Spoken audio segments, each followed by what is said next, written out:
live on the internet. Can you turn your camera to the left? I think I'm going to move my position. Oh, well. Left and down-ish. What's going on? You alright?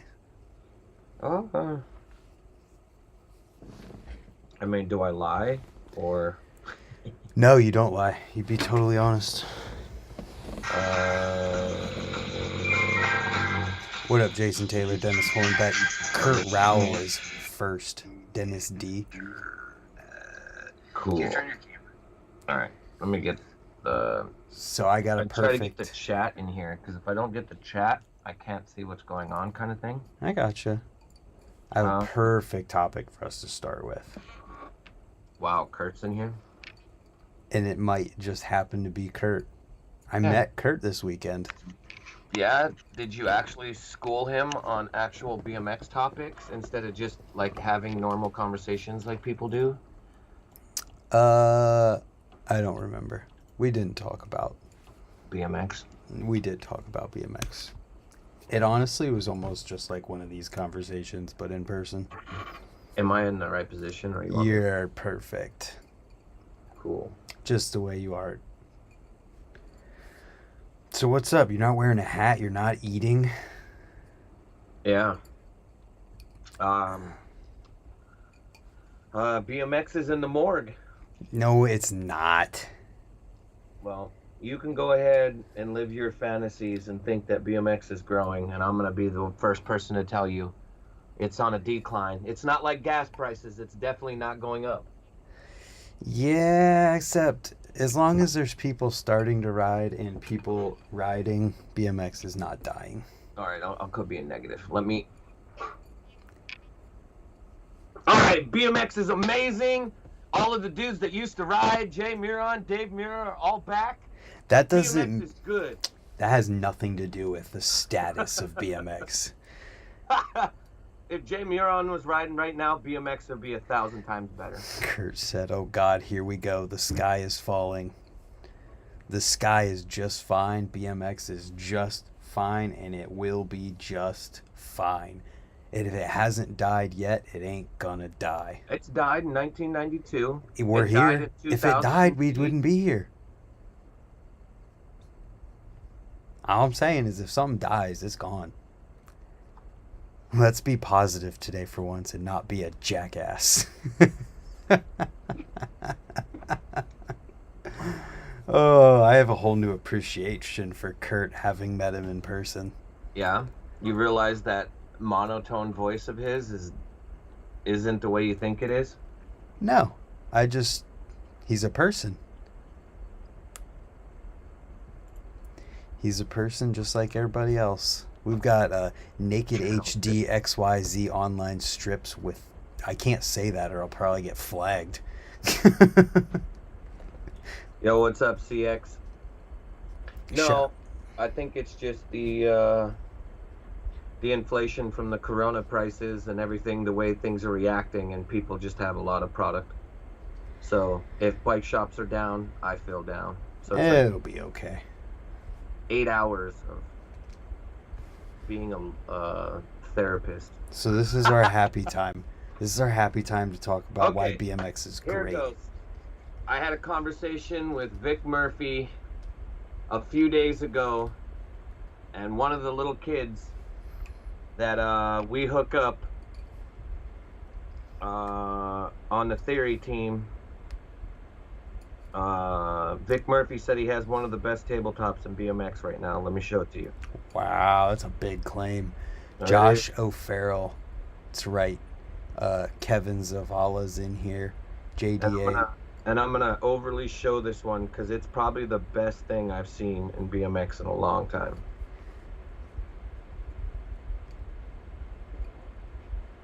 That's bunny hop.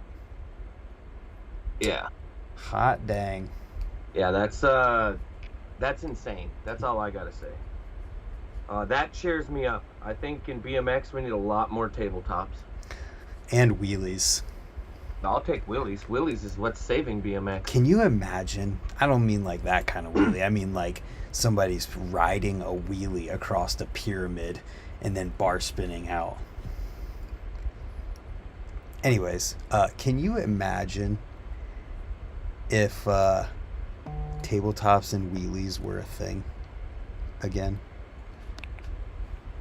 If tabletops were a thing again? For like fully. Oh, you're talking about going all the way back and then somebody doing a wheelie and then throwing a bar spin. You're talking about like at the beginning, or are you just fucking with me because I think more wheelies in BMX would be amazing. I'm being serious. Like not just like riding a wheelie down the street and doing that kind of stuff. I'm talking like in a line. Instead of doing a manual between grind ledges, someone's literally riding a wheelie. And throw a bar at the same time? Whenever. Flatlands back in X Games. True. I wonder who's gonna be the person running that. What do you mean? Who's gonna be the person like in charge of it? Who's gonna be the judges for the? Oh, I gotcha. For that, you know what I'm saying? Like I hope they. I don't even give a shit anymore. I hope that they actually choose someone like Chad DeGroot, Scott Powell, Keith. Who's the dude that nobody could ever beat and he was invincible? Road for GT. Help me out, somebody on here. I'm not sure. Who's the best flatlander ever and kept winning every X Games gold? And then he lost to Ruben Castillo. And Ruben Castillo messed up his run like 6 times, but he still beat Trevor Meyer. Trevor Meyer? Anybody else here? No, apparently not yet. The only guy there wasn't enough time. Marty Koopa. Yeah, Kurt said Trevor Meyer. Yeah. CX said okay. Trevor Meyer. It'd be rad if they could get Trevor Meyer or some names like that to come in there. I think that would really be great. Well, Brian Tunney works at X Games and ESPN, doesn't he? So he's the one who runs the chat when they're live on YouTube. Yeah, but I think he does a lot of the back end stuff. Like well, just the fact that he's there means that he's talking to people. So like, that definitely might have been. That could have been a spark of it, and then also with everybody paying ads and having who's that new kid that does flatland? Like, there's one famous flatlander now. What's that kid's name? The kid that rides on Haro. I know you know his name. I'm not gonna say it for you. I can't say his name right. So Mateus. There, I knew you knew it. You were just trying not to say it. I think with how much, like, ads and things, like if you go to Google, and you just look up anything, you can look up gas prices. Eventually, he pops up in an ad. Like, he's in ads for everything. Watches, the source. What do you want to bet that he has an agent and his agent's good? I want to bring up something, and I don't give a fuck how much. Are we going to talk about this? Is this the source thing? I'm going to bring it up, and I don't give a shit. I want to hear how you explain it, because I actually know the back end of how the system of that they used for that works. All I know is, imagine owning a bike shop and some kid goes into Google and he types in downtown BMX, he types in stacked BMX, he types in LBs, he types in Empire, and it shows Empire, but when you click it, it goes to the source. That is a real thing for a whole bunch of bike shops in the UK and around Europe, and is totally insane. So, well, hold on. Before you go to that one, how about even more insane? No, that one's actually absolutely fucked up. Yeah. But the idea that they have the hashtag, or they have the hashtag or the text of BMX. If you put in BMX, it goes, even today, it goes USA, and then it goes BMX Wikipedia, and then it goes right to the source. USA BMX shows up first for me, then Yes. Wikipedia. Now I'm And still those going. two, I'm going. and those Yep, two source mean is something third. selling. They're not something that's selling something. Those are Right. something to do with what we're doing, or to do with BMX. And they're Well, see, here's the thing about this thing, source being third in the BMX search. This is an organic search result. They aren't paying for this. This is real. This is coming up because Google thinks that that is what people want to see. The things that with the bike shops in Europe, they had to pay for that to show up because those were ads. It said ad beside it. And I work with Google Ads on a weekly basis. Those text-based ads that show up on a competitor's search result are something that you specifically target, and you whittle down and you say, when someone searches these keywords, I want to show up and I'll pay this much money to do it. And there's a couple possibilities here. We got to give them the benefit of the doubt, because it's entirely possible that they outsourced their advertising through Google Ads to another company. Did they respond to this? Yes, they did. I didn't see that. Where'd they respond to it? Also, to Kurt, I would like to say I don't sell to them in the United States. I do drop ship with them. And the relationship that we have with them, business-wise, that way, I have no clue. I don't own the company. I do know if I have my own personal choices. Obviously, I can't do everything publicly on here. And obviously, I'd like to say, obviously, duh. But I will say, I'm probably the only person in the industry that goes over and beyond the stick up for bike shops. And I don't give a shit what anyone says. I know that I am probably a huge person that does do that. And I do step over boundaries. And things that you guys say in here, or people that are a part of stuff, like Kurt can go ahead and, have pieces of everything, but like I do what I can to protect BMX and to protect bike shops. We appreciate you, Ricky. Well, I'm not looking for appreciation or anything. I know you're not. I'm just letting you know. I'm trying to, when I retire from BMX, I don't give a fuck what I say. I will say everything, and I will probably turn into catfish. And it's probably a horrible thing to do, but internally, I don't think it's a bad thing to do. I really, really don't, because I'm tired of the curtains being shut, and the idea that bike riders and people that buy product and stuff have the wool pulled over their eyes. And BMX is so tiny, it's very obvious. And then I know it sounds horrible, and it sounds like I'm on a tyrant, or it's the Illuminati or doing something. It's just not. It's time for a change. Everyone that owns a bike company is almost 60 years old. Like, it's time for new blood. It's time for younger guys, and it's time for the dinosaurs to realize that, like, things change. But at the same time, you don't just change your complete model and run over the people that have supported you since the beginning. And that's bike shops. And that's your actual customers. And I don't know. I'm going to stop you so we can get back to this thing. I'm done. I'm like in one of those moods right now. Where did the source... Hard for me not to be. But anyway, Where did they respond? Huh? Where did they respond at? No, they...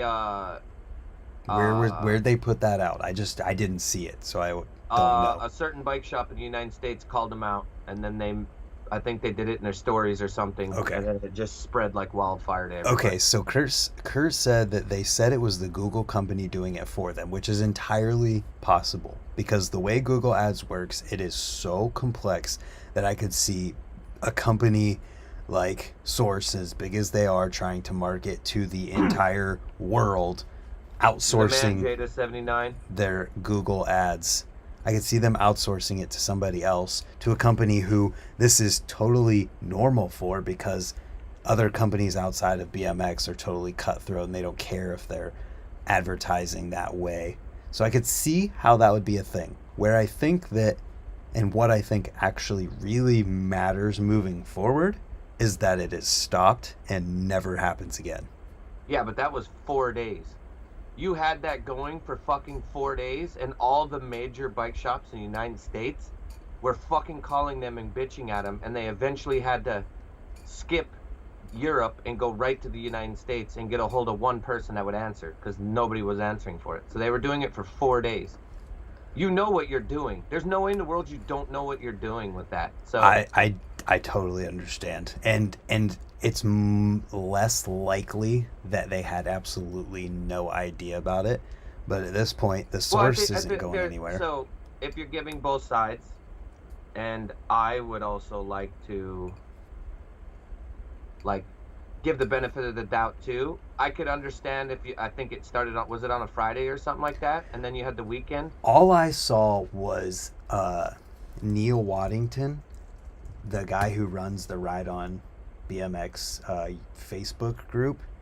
Let me pull up his Instagram. He posted it on his Instagram page, which appears to be gone now. Okay, so his posts are gone. Well, he posted on his Instagram page a screenshot of the search term. It was either Dead Sailor or Entity BMX Shop as a Google search, and then the first result was an ad for Source. So that was all I saw from it. I didn't see any shops in the US having that, and I searched it myself for Dead Sailor and Entity, and it didn't show up for me. So what I'm assuming it was a targeted search for only people in the region that people actually buy from those shops. Right. It's tough. Did it actually happen to US bike shops? Yes. I didn't see that, so I didn't know that.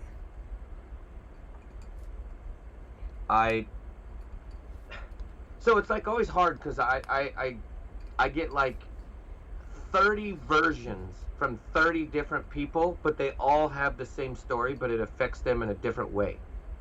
So for me to make a decision when it comes about biking or doing something, is because if said bike shop that has no contact with other bike shop, and they all have the same story, and they all say the same thing, mm-hmm. I have to go and believe that.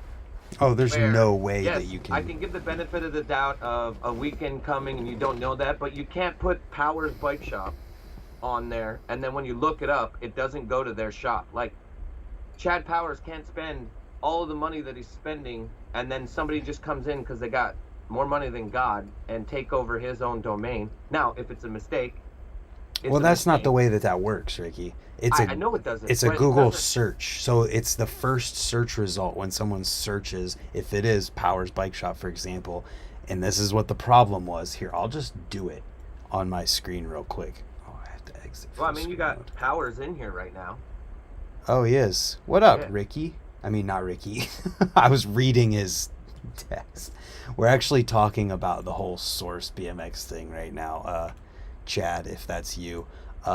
So let's say, for example, Powers Bike Shop. So right here, see... Mondak BMX is in here too. Who?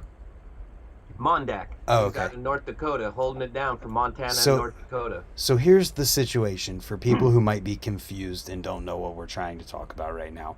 This is what happened over the weekend.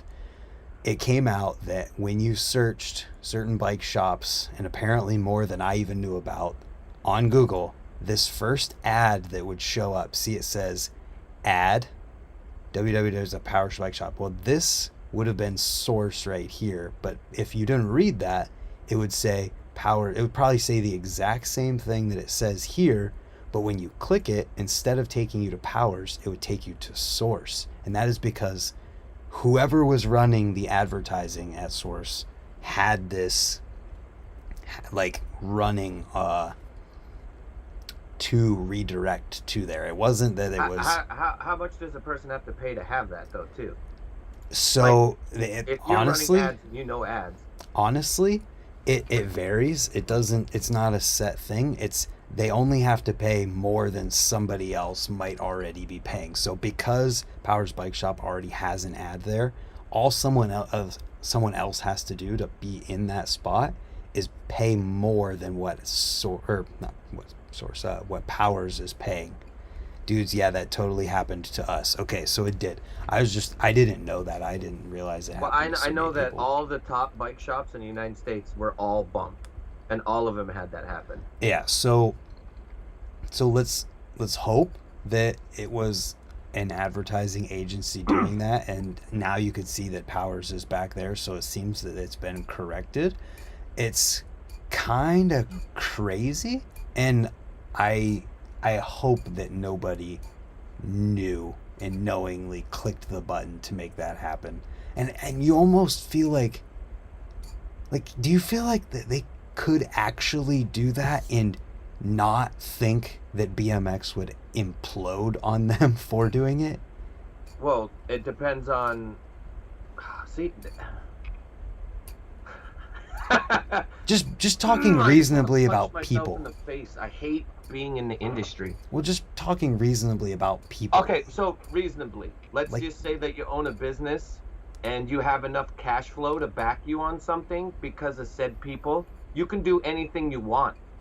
Do you think Brian at The Secret, Tom at Empire, Tom and Tina, Kegels, we got Kegels is in here, Mondak. Do you think any of these bike shops that are like this, do you think they got enough money or enough time to do something like this online? No, they don't. They're not even if Chad's doing online, Brian's the biggest online in the United States. He doesn't have enough time to do that stuff. It has to be somebody that's just specifically doing that, and they got enough time, but they got enough money to back them. Obviously, now we're doing like conspiracy things, and this obviously makes me. It doesn't make me look bad because I'm not doing anything other than sticking up for my customers, which are bike shops. I'm just saying, I feel like that the people there, there's no way that they could think that they could do that and get away with it. There's no way.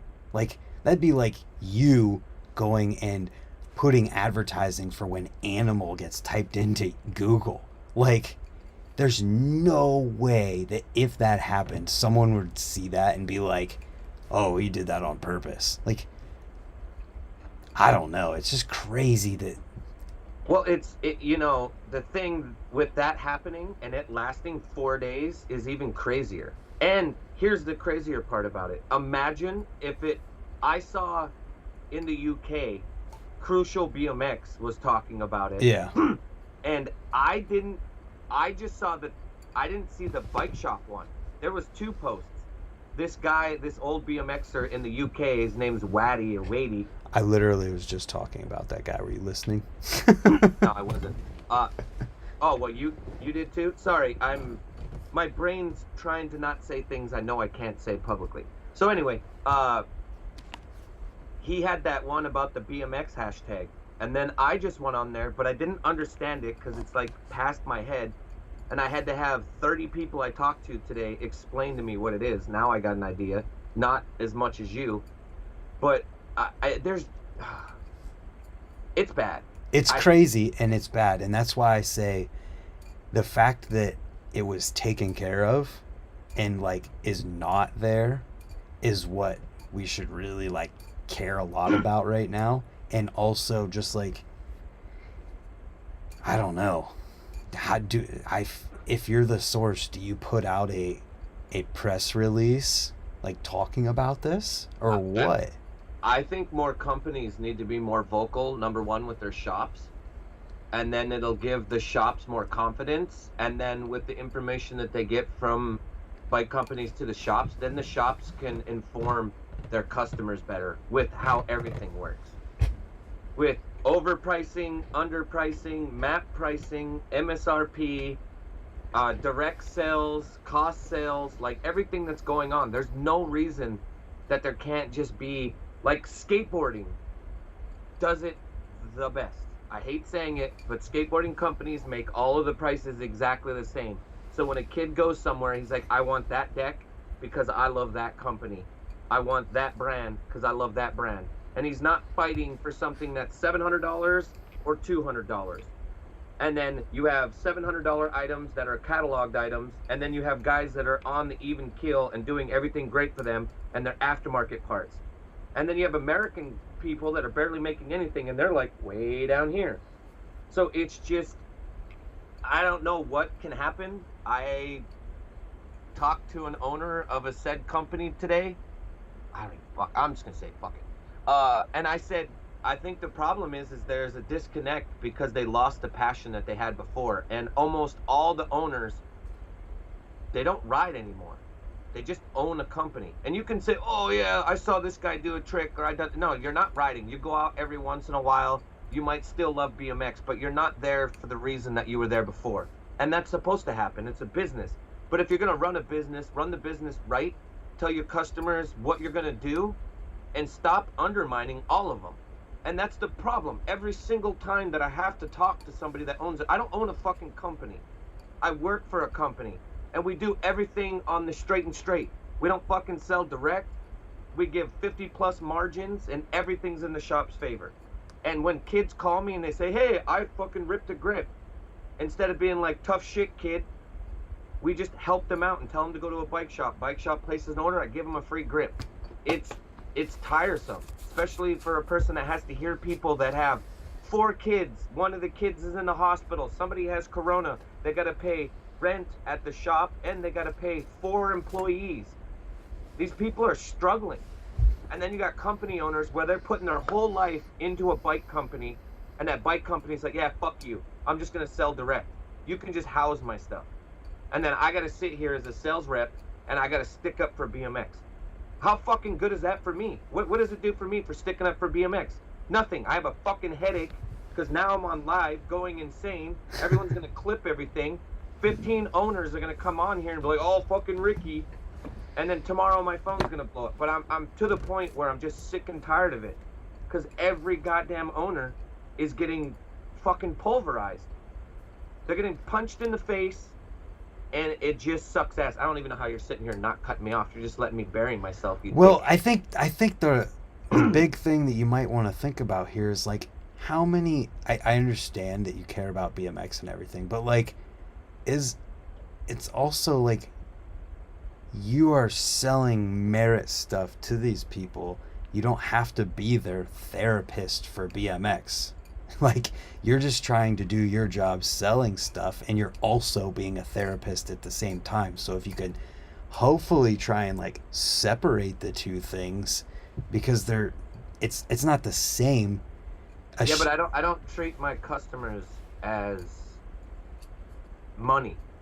I treat it as a relationship, as like a family thing. Like if you ask Chad, if Chad's still on here, or anybody that does business with me on here, they know I don't even try to sell them anything. I get it. I'm just saying, I'm trying to say for you mentally, because like mentally I'm fucked anyway, because I'm fucked anyway because I have the sickness of, if I'm not even doing anything, I'm still thinking of BMX in 1984. For some reason BMX is what saved me, but it's also like, you know, my headache at the point because here's the thing though. So these other bike companies and the people who are selling direct and all of that stuff, they're not your responsibility. You are doing everything that you can do with merit to do the right thing in Merit's eyes, in your eyes, and you're doing things correctly and selling good margins to the bike shops, and that's all you can do. All you can really do in all this is just be the change that you want to see in BMX. You're 100% wrong. Dead wrong. And whoever the kid Willow 33 is, I think there needs to be people out there that at least have the balls to stick. Let's just fucking get Chad on here. Ricky, Chad's thing? Ricky, no. Calm down and let me finish my sentence. Go ahead, finish your sentence. You're not listening. I'm listening, go ahead. What I'm saying is, in regards to merit, you can't control what other people are doing. All you can do is what is right in your eyes and in Mike's eyes with merit. We can talk about these things and try to talk about stuff so people are aware and make things better, but at the end of the day, the only full thing that you are responsible over is merit. So I think it might be helpful to try and not feel responsible for what other people are doing, but still try to help it. Do you get what I'm saying? I mean, I guess. Separate the responsibility of what you're trying to do from what you can actually like be responsible for and take responsibility for, if that makes sense. Right. I can also just give the fuck up too. That would be another option. I mean, that's always an option, but that's not the good option. That's the temporary solution. Oh, I don't know. I think a lot of people take the easy way out, and you're definitely not doing it. But that's selfish. BMX in a whole needs to like get itself together. That's 100% true. The thing, what I'm saying is, I'm not saying that we shouldn't try to help and do what we literally, that's why I do these talks on my channel, is to try and help BMX by making these types of things known about. I'm just saying to separate feeling responsible for the changes not happening. You know what I'm saying? Like yes, try to help it, but don't feel responsible for it not changing if it doesn't.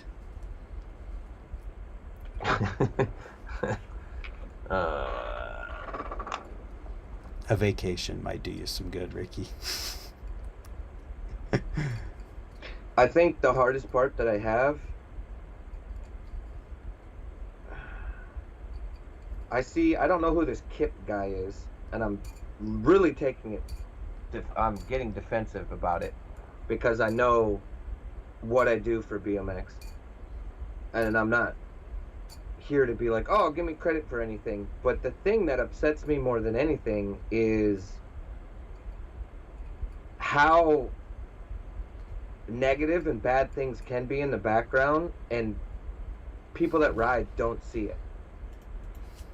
So that's the hard part for me. And it's hard as somebody that loves BMX and knows what's going on, and then a person that's in the industry. It's really tough because the negativity that's behind it, not where I work, not with the people that I do business with, but with what I see people doing, I am tired of that. So I think it's great that we talk about those things and try to change them, but just maybe not feel the responsibility if it doesn't change, because all you can really do is try. Like, if it doesn't work, well, that's not your fault. So don't try to feel like it is, or not try to, but try not to let it feel like it is, because you're doing all that you can. Sure, when it comes to merit, and that's what I was getting at, is like, you're doing everything you can with merit, and you're trying to change it there. You can't like go into company, whatever random company stuff, and change the way they're doing things. How many companies are there? I don't know. No, being dead honest. In BMX, I have no idea. We're in BMX, right? This channel's about BMX. 40 to 50? Fuck no. More? Try again. Not even close. There's more? Okay. Hell, way less. Oh. Really? No. Yes. Yeah. No. Sunday has 4 companies. Sabrosa has 4 companies. S&M has 3 companies. Kink has like 6. There's no Think about it. And then take that, after you think about it, and then realize that it's such a small amount of people, and those small amount of people are easily reached. There should be no problem in BMX. That's what upsets me. There's problems with everything, though. I get that, but what I'm saying though is BMX isn't that big that it can't be fixed and it can't be reached. I guess it's just upsetting because I can see the number, and it's literally like 14. There's definitely more than 14 companies, but Really? yes, we can name 40 right now. BMX, just BMX. Yeah. If you count everything, I mean, No, give it. Not everything. You have to. Who owns it? What it goes? Give it to me. start at the top. The ones that come to mind. We'll start with American made first. Standard, Work BMX. She's got hair. White House. I'm going with the lower, smaller names first too because Okay, go ahead. that's three. Standard, White House, Work BMX, RNC BMX, smaller. Not West. Reclamation. That's that Flatland company making stuff. Keeping it small. I don't have a way to keep track of that. Animal Merit, BSD, Volume, Demolition. There's 10. No, Volume and Demolition are owned by one thing. But those are companies. No, it's not. By one. Don't take an umbrella. Because if you take Merit, I have 10 companies underneath me. Well, then you gotta use a different word then. Okay, BMX companies. What do you have? You have Kink. Kink owns 4 other things inside there, so you take those 4 off, so that's 1. Ronnie Bonner owns Sub Rosa, owns Rand, owns, what's the other brand he's got? Shadow Conspiracy, UGP, whatever, not UGP, I don't even think's around anymore. Then you go over to Colt. Colt just has Colt itself. It doesn't have a sister company. Sunday has what? Sunday and Full Odyssey are the only two. And Full Factory. Fairdale, whatever it is. Full Factory is their distribution. I think we should be talking about distributors or conglomerates, not companies, because company breaks down to a way bigger number. Well, you got Nowhere BMX too. Sorry about that, bud. There's a lot. Right, but Nowhere BMX isn't going out there annihilating bike shops. That's my whole point. Let's just take the big main ones. Is Chad getting on here? I don't know. He said he was downloading Skype. It's mine. G Sports owned by Sunday. Oh yeah, that's another one. I don't even know if Tree. I don't even want to say it. Tree's still making stuff. He's got one thing. By the way, Tree did make some really good parts. Well, apparently they're working on something else too. Sunday's distributing BSD, but I don't even know how good that's doing. Chad, I just sent you my Skype username on Instagram DM. We the People. Wilkerson Airlines is probably the best company that someone. Jeff just said that. BSD is fit. No. No. S&M Fit, and then what's their The building. sister company? No, the building is their distro, but what's their little company called? Revenge? Revenge, yeah. Wow. Well, I hope this is the right button. I hope this works. I don't know if Mike Mutiny's even around anymore. Oh, look who we have here. Dude, why'd you shave? I don't like it. Dude, I shaved off my face. I don't like it. Holy shit. You are look not like you. You look like that guy that used to ride for FBM that wore the hoodie and all the commercials back in the day. Who's that dude that had the hoodie on and he had his face shaved and he was always like emo looking too? You look good. Thanks. So either way, you probably showed up at the part where I was just flipping out or towards the end of my flip out. But you know, after all the conversations we have, I've done nothing but backed you. And I've done nothing but stuck up for you in probably almost any situation. Even if it's caused me to get in trouble, which I do get in trouble a lot. Yeah. I mean, not just me and my shop, but just like all the cooler BMX shops. Yeah. I don't know if people get the idea or understand what it's like to be a BMX shop. Like what you do is it's like the guy holding a bike on the edge of a cliff on a crate that's tipping over. That's how I feel it is sometimes. Yeah. It sounds great, but it's definitely hard. So, I guess, Chad, we brought you into this about the whole source thing. I hope that it's fixed. What's your opinion on it now that it seems to be like taken down and is potentially over with?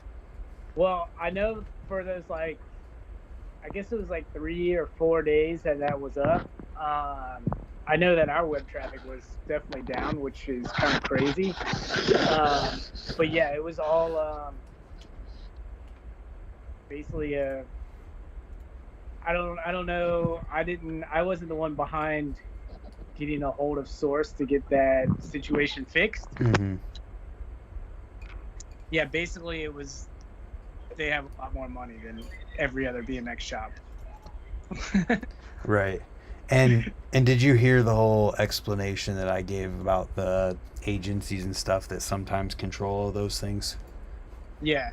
Yeah, so it's like it's hard to know, and I don't know if anybody, do we expect them to say something about it and give their side of the story, or like does it matter at this point? Like that's what I wonder. I don't think they would care what other bike shops think. Yeah. Yeah. It's an unfortunate situation. How do you feel about it? How about that? Fuck everything else. How do you feel when you found that out? How did you find it out? First and foremost, who told you? I found out about that from the one shop overseas that posted about it. Crucial BMX. Was it Crucial? Or was that or Entity or Dead Sailor? I think it was Dead Sailor. And before we get into this, Chad, don't say anything that you don't feel okay with saying online to the internet. Oh, trust me. He went on live on Dig and said something where I didn't even think he had the balls, but Dad's the man. Either way, no, but I mean, when I heard about it, I didn't understand it. That's because it was so crazy to me. But yeah, how did you feel about that? I mean, it was just like it sucked, and it was mostly just like, wow, these dudes have so much money that they can basically buy the every BMX shop's name on Google. Yeah. And their link as advertising instead of ours. And I'm just like, basically, like, it's, if they can do that, then there's really no use for us to even do any kind of internet advertising if they can throw their money around like that. Yeah, that's kind of why I was really Did anyone hammering. see if Dan's Comp and who's the other one, City Grounds, if they took over them too? Oh, I know I didn't look. I'll find that out tomorrow. That's a good question. I don't know about City Grounds, but I can find out about Dan's Comp. Your point just now, Chad, is why I hammered so hard on the fact that I just hope that it wasn't anyone in charge that knew and pushed the button to make that happen. Yeah. Because it's a very deliberate thing. When you're in Google Ads, you have to type in what that headline says when it shows up. Like how yours says Powers BMX Shop and then has the little tagline there. You put that there on Google Ads. Like that is your words. So that means somebody had to type that in, and I just really hope that it was like this huge misunderstanding by some advertising agency that that's just what they do. But I kind of took it as a compliment that we're enough on their radar. Yeah. Yeah, and I don't know, man. I'm glad to see that it's not like that anymore. And I hope that, I don't know, maybe they'll individually get a hold of all these shops and give an explanation or apologize or something, but probably, I don't know.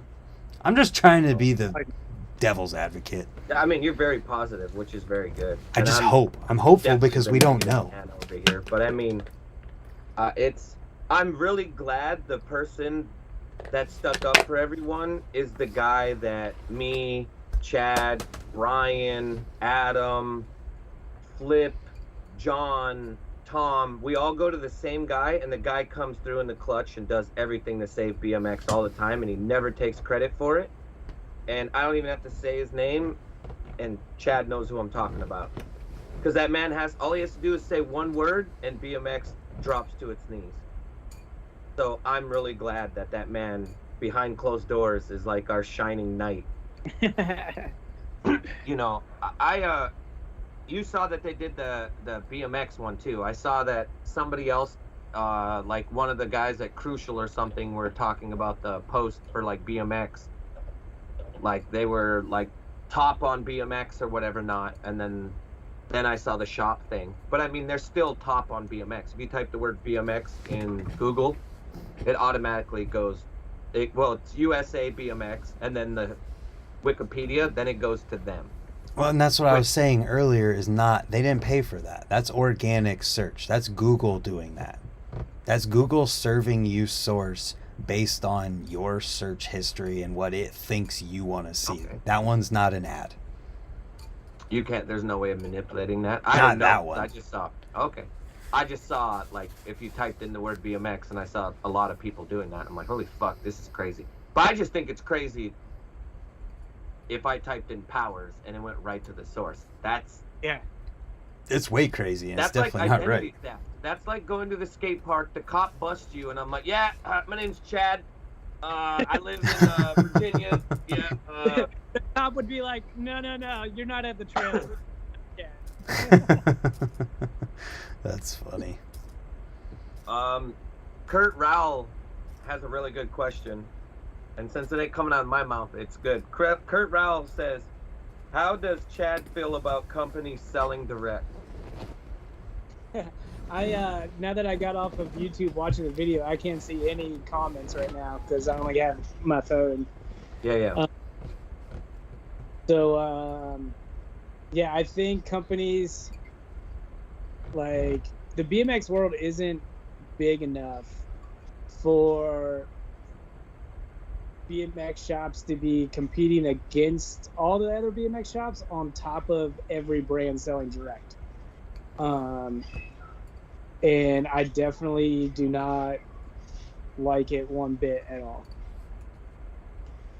Yeah. Kurt said the BMX world isn't like the outside world, which he's totally right, because whoever owns the source is a business guy, and that's why they own it. It isn't the guys you think it is. It ain't the faces you're seeing. It's the guys behind it. Yeah. And so we're, guys that are passionate about something, and it ain't about, like, obviously everyone needs money to survive, but it's more about, I love BMX, and that's what you're in it for. We don't have the means to fight a 17-headed dragon. Yeah, right. And like, if all these companies not start, but Yes, Kevin. companies sell. I don't know if this is the right way to say it, but like, if nobody starts buying from bike shops and they start buying direct with everything, like, where's your local scene gonna be? Like, I know a lot of places don't have local bike shops, but like, local bike shops are the heart of BMX in general. And without that, like, I don't know. I don't see I think BMX would be in a very, very weird place if there wasn't the core BMX. Do you think, I mean, this isn't something that I think is going to go away. So do you think that there are ways that shops and companies could work together to make the buying direct thing better? Like, doesn't Trek does a thing where they send... Better would be to not do it, period. Well, that's the thing, though. That's not going to happen because you're not going to get every company to do that. I would rather pack 10 giant orders to 10 customers than 50 like little orders to 50 different customers, if that makes sense. So as for give them more of an explanation of the if a company is, I would rather, if I was a big brand, I would rather pack 10 giant bike orders to send to 10 bike shops than it would be way more work to send 50 pairs of grips out, to 50 little, other little orders or whatever. Mm-hmm. It makes way more sense to me, and I'm, biased or whatever, but it makes way more sense to me for all these companies to sell to You know, Ricky, how many good BMX shops do you have? Have I lost? Oh, I thought I just read the Trek thing. Sorry. Yeah. That are 100% without having mountain bikes in it. I don't. Big BMX doesn't take away because now all these companies are trying to do that. 13 maybe in the United States. There's like yeah, I always say there's about 1,500% only BMX shops, but then if you count all the core shop, like any other shop that supports BMX, you know, there's probably what 50 in the country that are like, you know, support BMX pretty fully, like hardcore, and let's just say they do more than $10,000 a year. Yeah. I maybe. Yeah. So like, and then you got to think about how many shops that would hopefully get back into stocking more BMX if they didn't have to compete with the manufacturers as well. Like, I would much rather sell to those 50 customers all day long than, you know, have, I don't know, 100 little orders. Somebody said something good in the chat that, I mean, could be a thing, because in my eyes, the selling direct thing, unless all these bike shops get together and go to every company and somehow convince them to just stop, it's an unfortunate reality. He said shipped direct to local shops. Is that something that... Yeah, it's called drop ships. We do those too, like for the... Well, no, Specialized and Trek are doing this. Oh, now. that, yeah. If there's an order within so many miles of that shop gets credit for it, basically. Which is that? What do you think about that for this concept? One company's already doing that and no one's happy about it. Yeah, there's like, one, you just gotta like trust this company that they're gonna give you the credit, because you otherwise would have no idea. Right. And two, that doesn't actually get a new customer into your door or onto your website. Yeah. I don't know the full details on the Trek thing and the Specialized thing, but I think a lot of shops, just with what was going on, knew it was a great opportunity, and a lot of people just sold their shops because they knew they would get the high top dollar for their shops at the time. Also, when you're a big, huge corporation and you own tons of product, but you're giving it out in terms, and if somebody leaves and files bankruptcy, you don't get that money back. So it's easier to buy out a shop than it is for them to bone out on you. So Trek and Specialized and Giant are going to try to recuperate things, and it's easier for them to control it. Now, the part that sucks is if Specialized buys your shop, they will not put in any other brand stuff in there. Yeah, so same with Trek. They only stock the Trek and Bontrager stuff. Yeah, so I had multiple shops where they were like, hey, we tried to get them to just carry Merit, and we're sorry, they told us to fuck off, basically. Yeah. So, you know, it's tough. It's a small amount of people, and there's not that many companies. You know that. Like, you know, I know that there's smaller companies, and you have Rick Molinterno, and you have White House, and you have those. I'm talking about the big, huge core guys, and those are the dudes that are been around the longest. There's not too many of them, and Chad does business with all of them, and Chad has a problem constantly. And I have been trying for, like, me and you've had conversations for hours and hours and hours to try to resolve this. We've even gone to shows, trade shows, and had those guys sitting there. I don't know what else to do. You know, it's tough because it's hard for normal people, if someone normal here and they just ride BMX and they just love it because they like the tricks and the companies, but they don't understand the money or the business aspect of it. They don't get to see that side, nor do they understand that side. And some of them don't even give a shit about that side. Yet, me and you, I care more about that side than I do my collecting and my love for it. You know what I'm saying? Yeah. So it's a huge disconnect with everything. So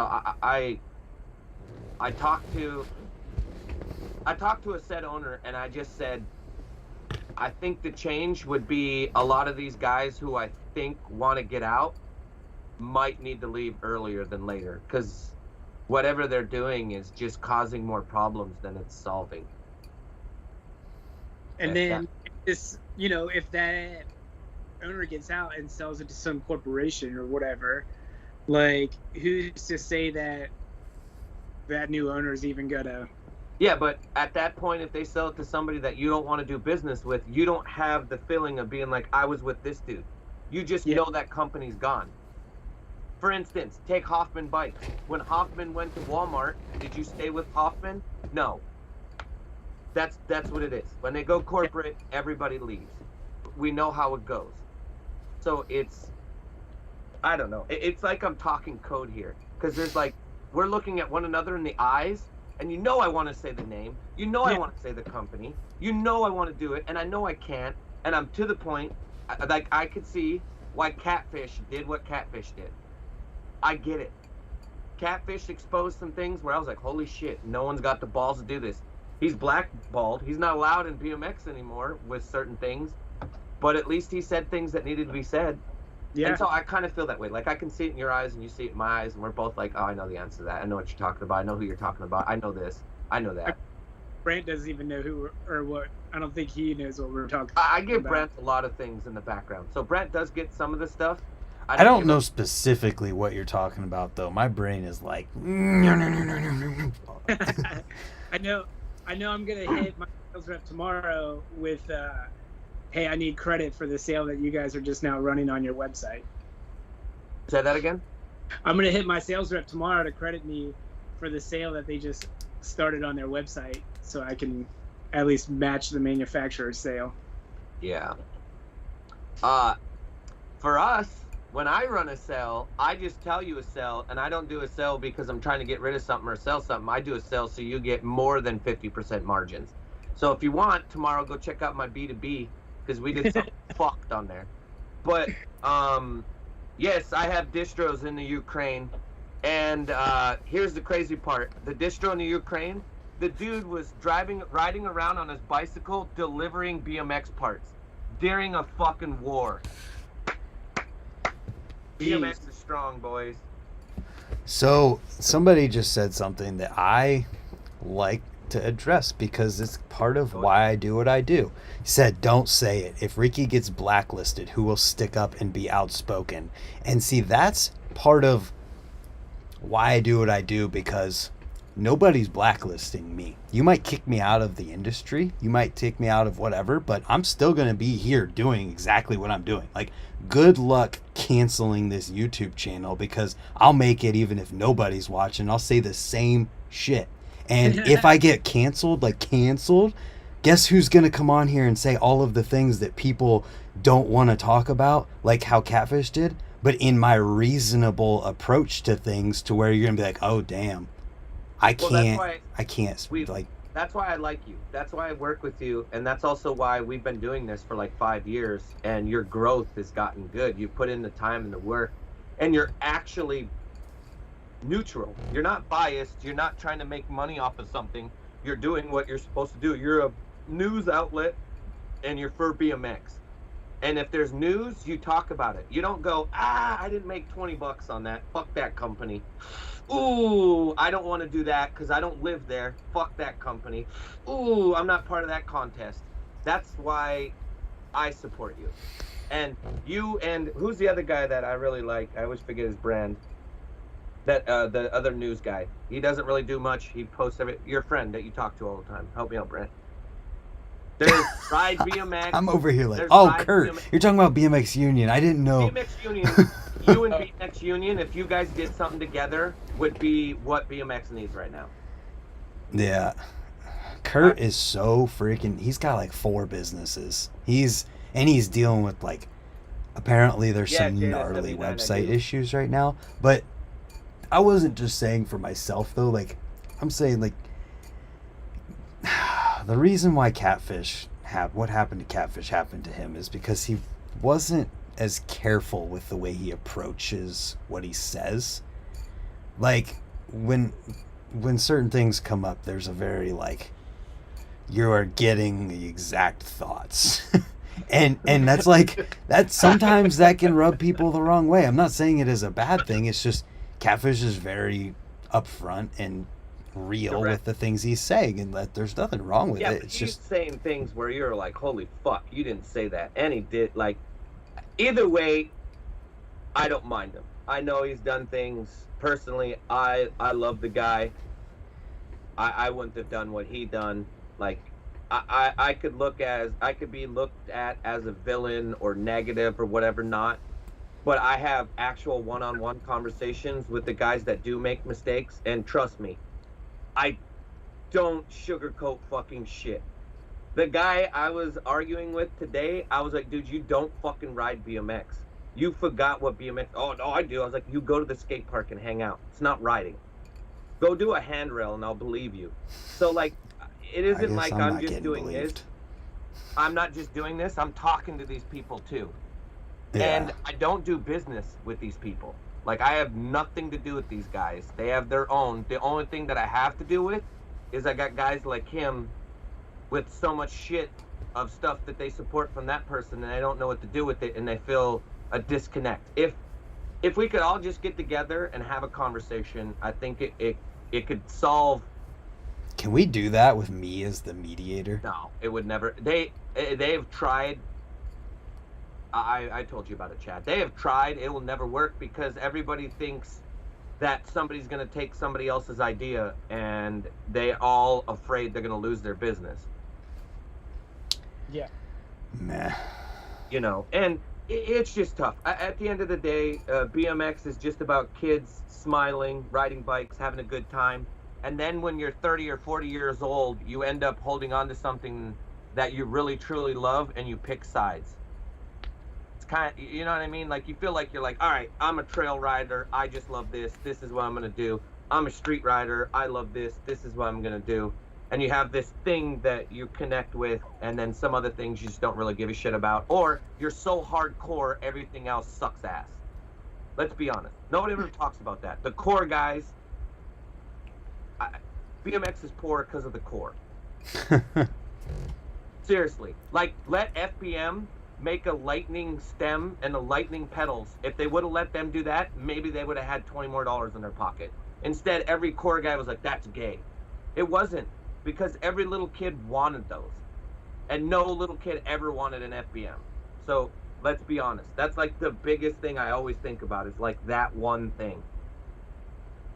True, Yeah. right? Remember? Like, kids digged it. Old guys were like, yo, this shit's gay. So we stopped doing it. Yeah.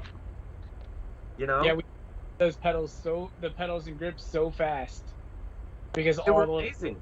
yeah. The glow-in-the-dark grips that Odyssey did back in the day. Kids ate those up. Yep. But the core dudes were like, oh, those suck. Is that Mick Stuffins? Who is it? No, I see you're talking to someone. Are you at home? Oh, me? Yeah, I'm at home. Oh, dude, you got a lady friend there? Nah, Huh? just pedals. Oh, okay. Oh, that's funny. But all right, whatever. I'm 40 years old. I'm very opinionated. I know what I love and I know what I like, and I stand for it, and I don't let down. I just don't. And maybe that's why I have some people that like me, and I got some people that don't. Love And it how works out that way. Huh? love how Ricky's saying core dudes ruined it, yet here's the Olympics. I don't see the Olympics ruining anything. Okay, Chad, has any kid came in and bought something because of the Olympics? Not your racing. I'm talking dead ass freestyle. It was because of the Olympics or because I did have one person come in because Justin Dow is a semi-local to us, and they saw him in the news. And they You bought have one. to ask every single person who comes in here or goes into the shop why they're buying what they're buying. They're to know gonna tell that. you. No, They're gonna yeah. go out of their way. Like, do you know Justin Dow? We saw him on the news. Like, we're like, oh, okay. Eh. I don't. I'm. This is a big disagreement. I don't think the Olympics does shit for BMX, but who am I? I don't think You? so either. Yeah, right there. Boom. It's okay. That's why we have Yep. conversations. I don't think there needs to be. I think there should be like some sort of like not even organization or league. I don't think there should be any sort of official league or anything for freestyle BMX, but I do think there just needs to be a lot more events for kids. I know he's got a friend and they're doing their events, or he was talking with people and he had some stuff. But like what Eddie Roman did with, or not Eddie Roman, sorry, with Ron Wilkerson doing Meet the Streets, and then it, you know, going to BS series, and then that turns into X Games, and you know, all of those things. And I've had this conversation before. As much as people could say that they don't care for Austin Augie, but that Dawn of the Streets thing pulls more people than anybody. Yeah. But what's sadder than that, and I'm just going to bring this out here, is this is why I say that BMX is pretty low, is Sunday, I went and rode my 29-inch bike, and 500 kids showed up, and we shut down the Brooklyn Bridge. When I went with Dawn of the Streets, there was maybe 300 kids. This was just a regular, normal ride out for those guys. Like, Yeah. Those kids go ham for that. Now, if we can just mingle together, maybe we can bring something. And all I'm saying is, BMXers, if there's an event in your neighborhood and you don't like that company or you think it sucks, kids won't go. That's the problem that I have. That's the core. Like when you roll up to a skate park, the older dude's sitting over there with his Janko jeans and his rolled up beanie and a smoke pipe in his mouth. And he'll look at a kid and he won't even acknowledge the little tiny kid. He'll just ignore him. And then that little kid goes, "This sucks, Mom. I don't want my bike anymore. Let me get a wheelie bike. Let me get a scooter." Like, I think BMX needs to be more welcoming, or actually older dudes like me and you need to yell at dudes like him and anybody else that's younger here, and they need to get their asses yelled at and be like, "Hey, look, you need to know who Rick Molinterno is. You need to know who Matt Hoff." They don't even know who Van Homan is. When we did that jam at your shop, yo, I'm not even kidding you. This is the stupidest thing ever. Matt Hoffman's right here, Van Homan's right here, Crandall's right here. Two little kids had no fucking clue who any of these guys are. And I was like, yo, this is Matt Hoffman.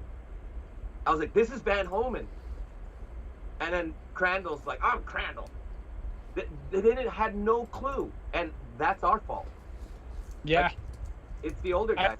I will say that Richmond, the scene has like grown. Like, I've only been in Richmond since 2015, and the scene has like exploded, I will say, in the last 6 years.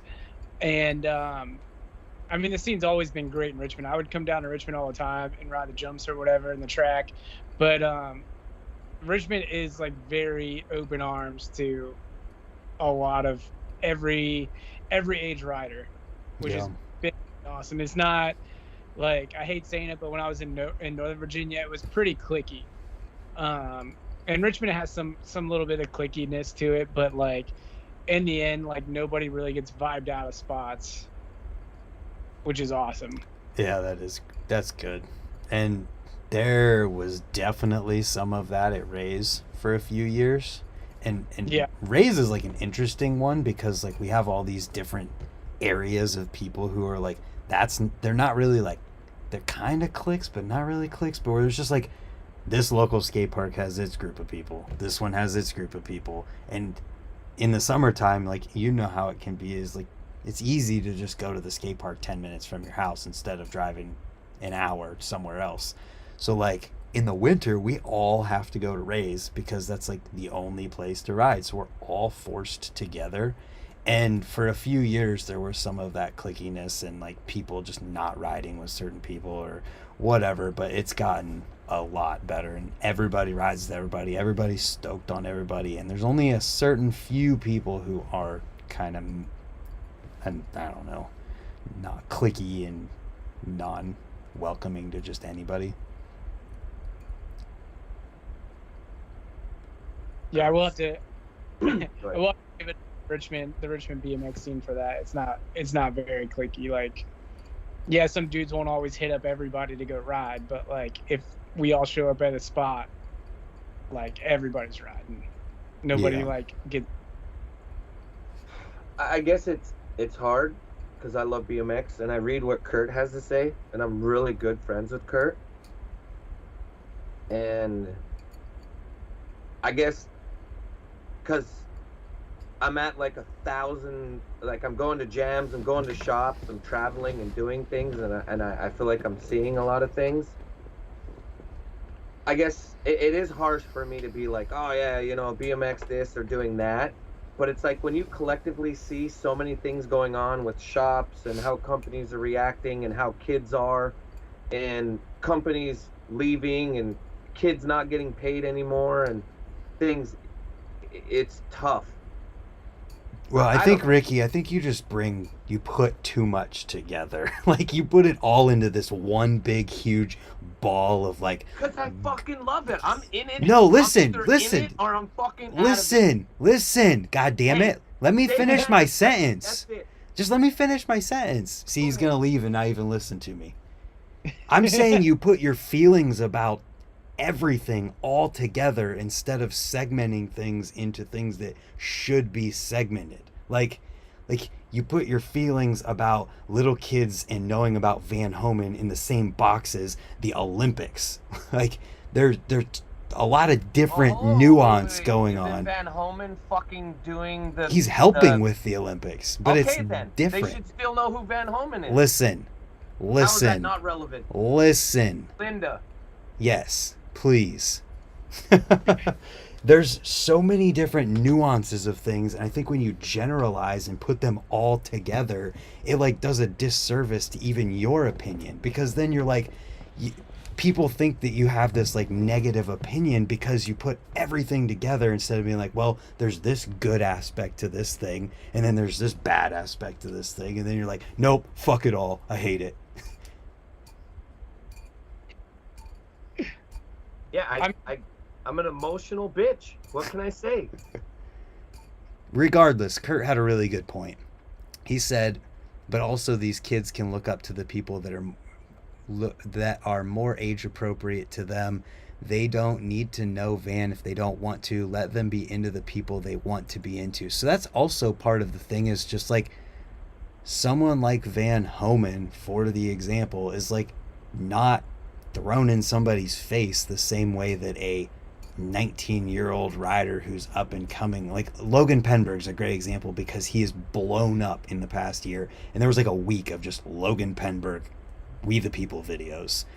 If there was a week of Van Homen videos that everybody saw, kids would probably know him on the same level. But because you were a kid when Van Homen was the big thing, that's why it's like that. Van Homen's the same age as me. So Yeah, we're the I don't same even age. know what the fuck you're talking about. But So when it's he was blowing up, you were younger. Like it's the same thing for these kids. This 17-year-old kid who's watching Logan Penberg blow up right now, in 20 years is gonna be like, oh, I know who Logan Penberg is, but this 15-year-old kid who I'm watching grow up riding if I'm has alive no in idea. 20 fucking years, and I know you, watch me bring that out, and there ain't gonna be anybody talking about that kid. You just gotta think No, they're in never terms talking of what people see. Your BMX bubble is different than a 15-year-old kid's BMX bubble right now. And if Van Homen isn't the thing, Yeah, you gotta think some of these 15-year-old kids probably have never even seen a VHS tape. literally, like just the existence of a The VHS tape, of one, yeah. not just Criminal Mischief, but like a tape. In So- general. But it's also like yes, it is on older people to talk about these things, but it made me wonder too, like when it comes to other sports like basketball or football and stuff, like what makes people go into the history side of things? Like why do people talk about the history and know about the famous people like Muhammad Ali as a boxer or things like that? Like what makes them stay relevant and talked about into the future? Like how can we cross that over into BMX so that people do know and people do like remember and think about it all the time. Yeah, I mean, I guess at the shop, like we have the museum. So like we'll get kids that come in and I'll be like, oh, like this is an 85 Haro Master. This is what freestyle BMX started from. And they were like, what is Haro? Like, what is a Haro? Like, and then I would like take them through the ages of BMX and they'll be like, this is what a BMX bike used to look like. And like, and then I built like, Ricky gave me one of Brian Foster's helmets and they're like, who's Brian Foster? And I'm just like, it blows my mind. But like, kids are just into what they are now. Like, kids are just what they're into. We can't force what I'm into. How about this? I think the other thing is we have these news outlets and stuff, and these guys, fuck me. I know what you're trying not to say at this point. I actually get to be a part of the inside no on that one. And I'll say it for you. No, I'll say it for you. The BMX media of 2022 exists more in terms of sponsored content that people are paying to put out there than organic things that media talks about because they actually think that it's cool or that it should be put out there. Yeah. And that's why certain things don't happen. It would be amazing. And maybe that's partially to blame for like because of how BMX apparently according to Ricky is dying. So like that can be part of it too.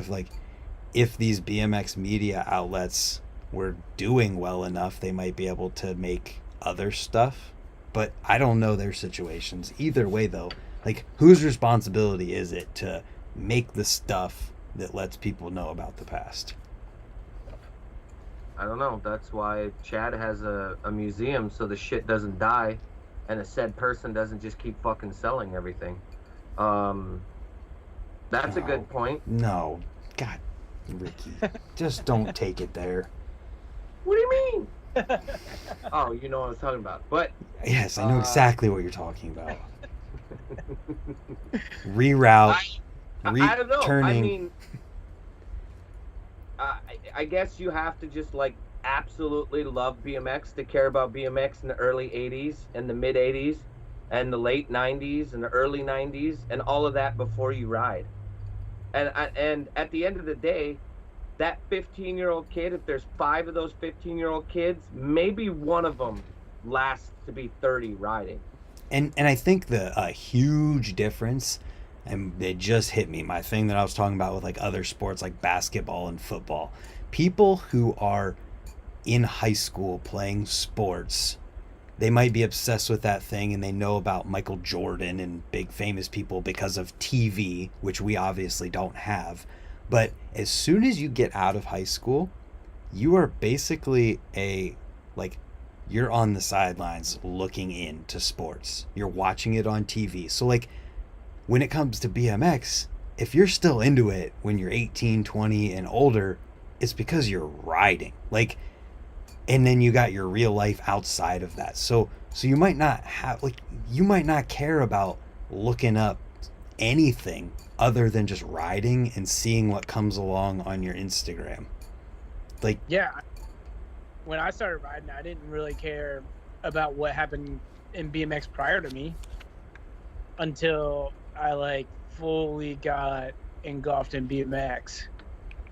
Yeah. And then I learned about the old school stuff and then, doing all my homework and research and like figuring out what came from what and whatever. So, I mean, it took me a few years, before I learned a lot of history about BMX. And then I bet you, when you look at it like on a broader term too, and in terms of other sports, the amount of people who just watch sports on TV for entertainment, and then the amount of people who deep dive like Chad and like really get into it, or just like Ricky and get into the past, I bet you the ratio is probably pretty close. Like when you look at people who just ride, yeah, percent wise, like I bet you it's pretty close. The people who just ride, don't care about anything else, and then the people who want to learn about all of those things, because it's such a smaller number than the generic just people who watch football on TV. I bet it's not crazy different. Yeah, I know a few people that are just solely collectors that don't even ride bikes. Yeah. But like all about it, even new stuff. They're just into BMX, but they don't ride. Oh, the old school BMX show, stuff like that. How many of those dudes don't really ride but could tell you stories about all of these people from the past? Yeah. It's pretty wild. I don't know it, like anything about that world, but I guarantee there's like a lot of those kind of people. Yeah. Oh yeah. Even dudes that collect new stuff. Like a lot of new, like there's one dude that is a huge Sunday collector, an Odyssey collector, and I don't think he even rides. How wild is that? That's so like current stuff. Yeah. So like they make a new product and this dude's just like, oh, I gotta get that. Yeah, he has like rows of all of the Odyssey seats just on a show. That's why like life is just awesome, because you could not even like, that's like being into what's something crazy. That's like being into freaking chess or something, and you like buy all these chess companies pieces. Yeah, like all these pieces, but you don't even play it. Yeah. That's so cool. I don't know what the rook does, but they look cool. This one's a horse. Like, I just think like I don't know. It's cool. So, and this is my role in these conversations, just like to try to look at the other side and maybe find some kind of understanding, because there's always another side to it, and always at least some kind of common ground or understanding there. Yeah. Ricky's like, Ricky might agree. He's like, this is too positive, damn it, I'm mad. I'm so fucking heated right now. It's not even funny. I don't know. Maybe I surround myself with guys that I mean, I just love BMX. I just feel like I love it to a passion, and it's so bad that I don't pay attention to current, because I already pretty much know all of them and sponsor me tapes and everything, and there's just like, I get it, they're really good, they should be good. So for me, it's just, it doesn't have the same feeling as Dino DeLuca riding a ramp and doing 18-foot air, one-footed X-up tables. And I don't know, I just, back then was just way better, and I didn't live it, so I want to live it. And I know there's not too many guys that are so much like us. Like CX is in here. He's 50-something. If somebody actually sends me a sponsor me VHS tape, they're sponsored. Bro, I'm gonna make one. I literally have a VHS player right there, like under my computer. That I paid for standard, that I was gonna send to Rick Molinterno, and I never sent it. That's so funny. Latin Coghill brought in his sponsor me VHS tape that he made when he was 15. That's so sick. What I was gonna say though, Ricky, is that I think I've realized something tonight, and I don't know if you've seen it yet, but I feel like you sometimes put the responsibilities of the bad things that happen in the BMX world on yourself. Like, I have this job in this position that I could make a difference, and you try to, and I think that maybe that's part of where your stress comes from sometimes. Like, you want to make a difference in the BMX world. My stress comes from not being able to say how I really want to fucking talk. Because I don't care how positive Kurt sounds right now. I literally, I'm not going to lose my job right now because of how I feel. But if I could talk how I honestly feel, it would be bad. Like, everybody on here would just be fucking hating me right now.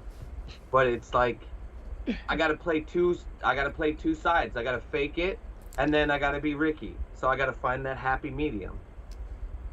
And I guess if I quit my job and then I came on here and I just started going, the tune would be, I would put Catfish on here, and me and Catfish would just go left and right. Oh, and it's hard. Yes, I'm nostalgic. There's a really interesting question for after you're done, Ricky. Nostalgia is what kills it for me. Like, I don't fucking know.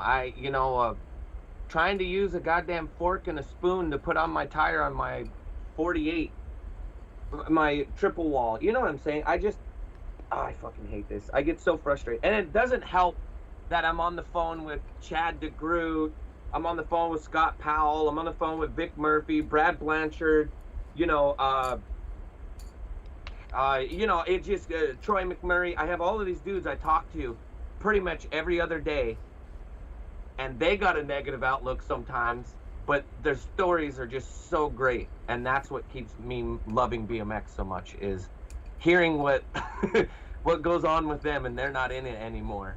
And so that's why I'm like, okay, well, these guys are all current, and the only guys caring about them right now are guys like me, and there isn't too many guys like during our time that are still around. I don't see kids. Kurt, you loved BMX so much when you were younger. You knew everything.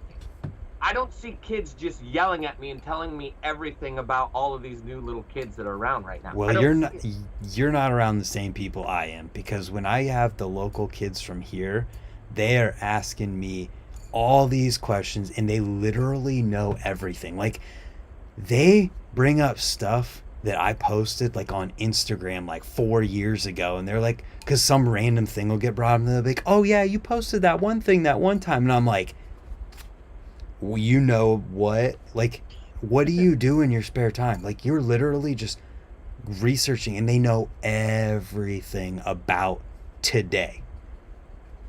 Like, they know all the random people, they know all these things, they know everything that they did. And I would guess that a lot of kids are like that, and you might just not see it. I guess I am very opinionated, and I only care about one part of BMX.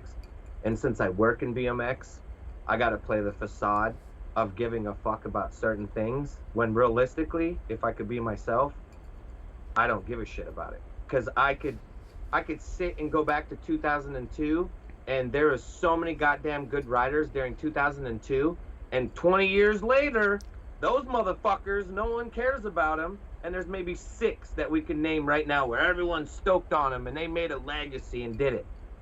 So I've been in it long enough to be like, yeah, 20 years later, maybe that Fromberger or Mike Fink and those guys might be great by that time, but I'm pretty sure. See, that's where I get a little negative. I want to be that negative, but I can't be that negative. But I've been around long enough to see. I don't know, Kurt. I'm so angry right now, and I'm pretty sure. Isn't this like gatekeeping BMX, expecting these kids to be on the same level as us about videos and stuff? And to add to that, and things that happened before they were even born. Like, they only know what's on their Instagram feed or what's on. They have everything right there. That doesn't mean they can type. Like, how can you expect a kid who has no idea who Van Homan is to go on YouTube and type in Van Homan? Has everything. Magazine 23, kids, look it up. All you got to do is put that. It'll tell you Van Homan's birth date. It'll tell you where he's born. It'll tell you when he got a divorce. It'll tell you when he got sponsored, when he won his first fucking race. It'll tell you every single thing about any rider and everything. All I'm saying, Ricky, is that people can only know what is in front of them. And if they don't know, it's like skate park etiquette. You can't expect a 6-year-old kid to show up to the skate park for the first time and know not to sit on that ledge until you tell them. Kids already know. That's an excuse. I don't want to hear it. No, you can only learn something once someone tells you about it. And if nobody ever tells you, you can't expect them to know. No, I'm just going to sit here and troll all day long. And then just say fucking. Dude, I love Kurt's attitude. He's changed. Kurt has changed. He's so positive now. That's because he's actually 40 years old. And he's seeing it now. He's so positive now. He said, who cares if they even like the current stuff? Why does it even matter? Who cares? Who cares? You like what you like, and you find what you find. And if you don't like Van Homan or know who Van Homan is, well, then that's on you. And who cares? Because we're all just trying to ride bikes and have fun. It does blow my mind when people come into the shop and they're like local to Virginia, and they're like, "Oh, we just found you on the internet. We've never heard of your shop before." You know, Or like you live literally 10 minutes from here. I was like, so it's crazy the amount of like new people that are coming and learning about our shop, let alone, learning about the BMX track or learning about, dudes that started it or anything. Like everybody's got to learn these things at some point. Oh, absolutely. And Yeah. So it's I don't all. know. It's, I don't know. You can't be. I think that's what sucks with parents nowadays too. They just become your friends and they don't want to do anything to hurt a kid's fucking feelings. So I want to pass the buck and how the older guys were to me when I was fucking growing up. So I want to be older and yell at the kids and tell them, hey, maybe you should know this. Maybe you should do that. And I swear to God, you can take it's a perfect example. Chad, you grew up with 5 people. Can you think of 5 people, and out of those 5 guys, maybe you're the only one riding left? No, I got one good friend who still rides road bikes. Okay, And doesn't count. Keep that going. doesn't BMX. count. Rides BMX at least 6 times, well, at least 2 times a week. Well, I'd say 3 or 4 times a month. 2 of my friends still ride. Okay. Yeah. But they got family and all that. What I'm saying though is, like, in BMX, the majority of those kids, you take a group of them, maybe one of them lasts to be dudes like me and Chad and like you, Brant. And some of them are everybody's in it for a different reason. BMX has tons of options. What I've seen a lot lately is those groups of friends now have kids, and now they're getting them BMX bikes, and now they're, oh, like I remember riding, now I'm gonna get one too. And then their friends come back in. I used to ride with Johnny when I was a kid, so it's all like kind of coming back around, which has been really awesome. I've seen that a lot too. I swear, and I've said so many times that in the past few years, it sometimes feels like there's more older dudes getting back into BMX than there are kids getting into it. Sometimes it actually feels like that, and then their kids get into it too, and it's like all these dudes got older and then had kids and quit. They quit riding, and then once their kids get to a certain age, they're like, oh, I can get my kid on a bike. Oh, I'm not too old to ride. Oh, I'm gonna get a bike. Oh, I'm gonna go ride. Did they actually get a BMX bike? Oh yeah, there's so many people. How about we talk about that little little hidden gem? Are they getting on that, or are they getting on a bigger bike? Oh, most of 22, the people. the 24, the 26, or the 29. Well, 22s are complete legit BMX bikes. And I don't have a big bike YouTube channel, so like I only get comments from the guys who are buying BMX bikes. Anything above a 22 is a big BMX bike, and it's not legit BMX bike.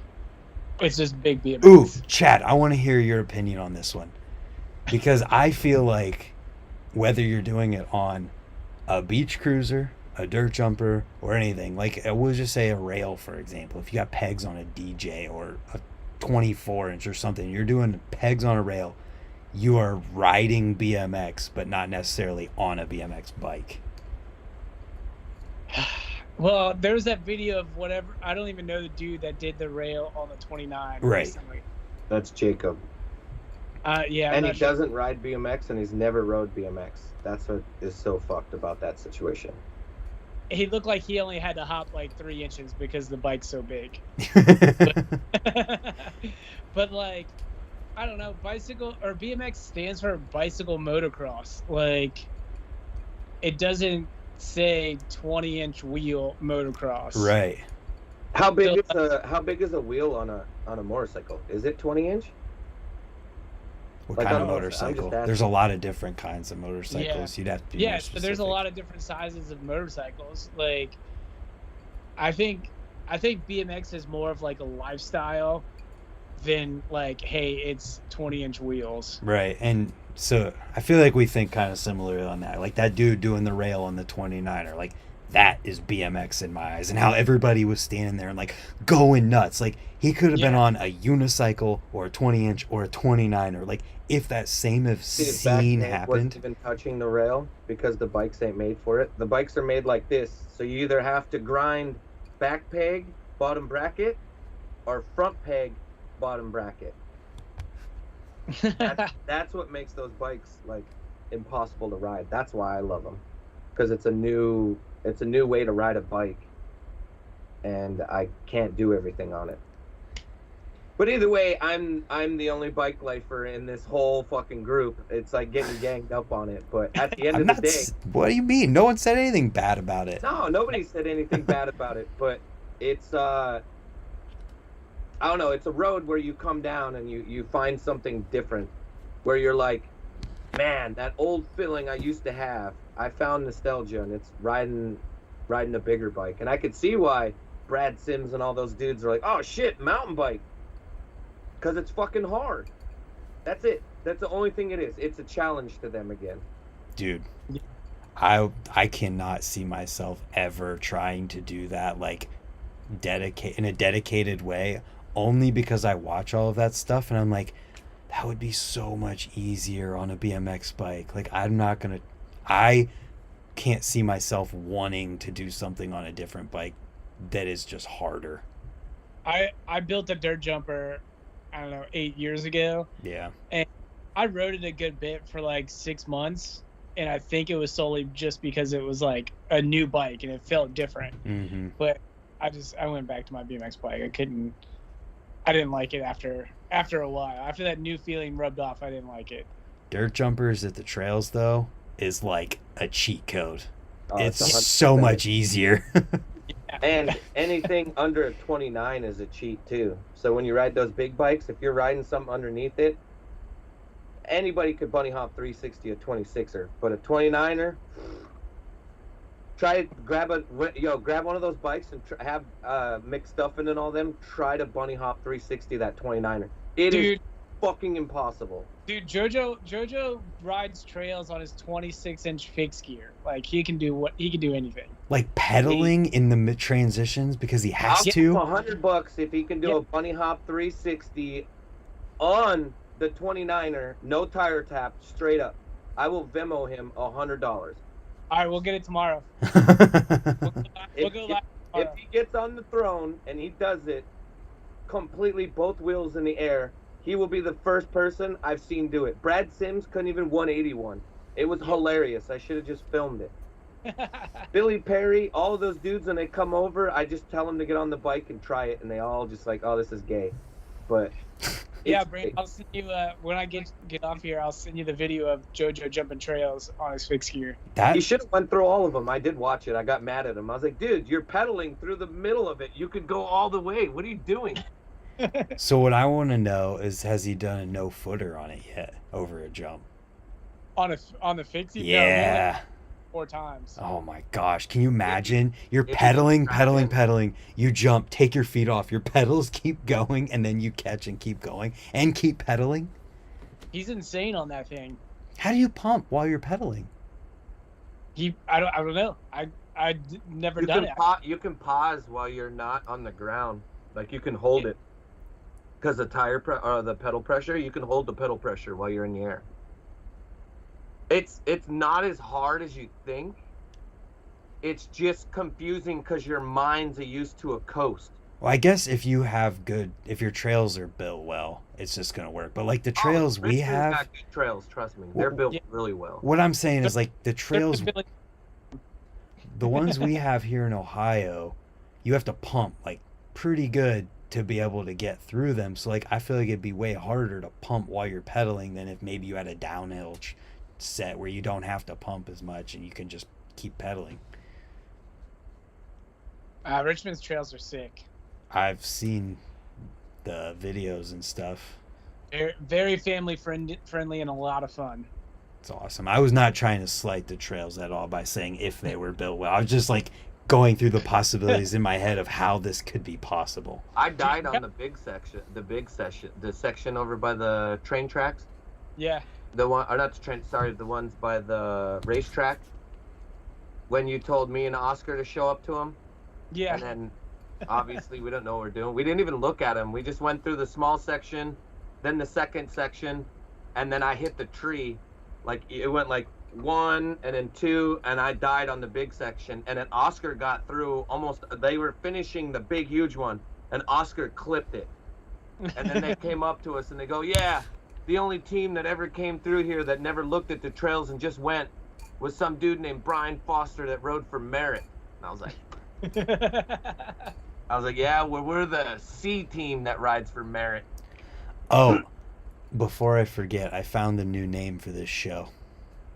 BMX Illuminati. We are the BMX Illuminati, Ricky. What happened? He just shuts off his ears. Because I'm reading what Kurt said. I'm ending my relationship with Kurt. This is gonna turn into Kurt not liking me like 5 of my other old friends from back in the day. But life goes on, bro. People die. We keep going. That's the way the world works. That's exactly why we shouldn't care too much about things that are trivial. Because you're gonna die. Why care about something that's trivial? Oh, I fucking care. I fucking care. Oh, God. I care. And the only reason I care is, I guess with some things, I wouldn't care if the people, like, doing certain things didn't tell me what happened. I guess that's why it makes it even better for me. It's kind of like you, when you have the backstory of all the stuff that's given to you, and then you have, like, the full details. Like, you kind of become obsessed and then, like, in love with that kind of object because you know everything about it, who's touched it, who's owned it, did the building burn down, who sold it, you know what I mean? Who puked in the horse head? Like, you have all the stories and everything, and people that care about that. And so for me, I just like hearing stories from dudes that were in BMX tell me things that I shouldn't know, and then it's in my head, and that's like my favorite part.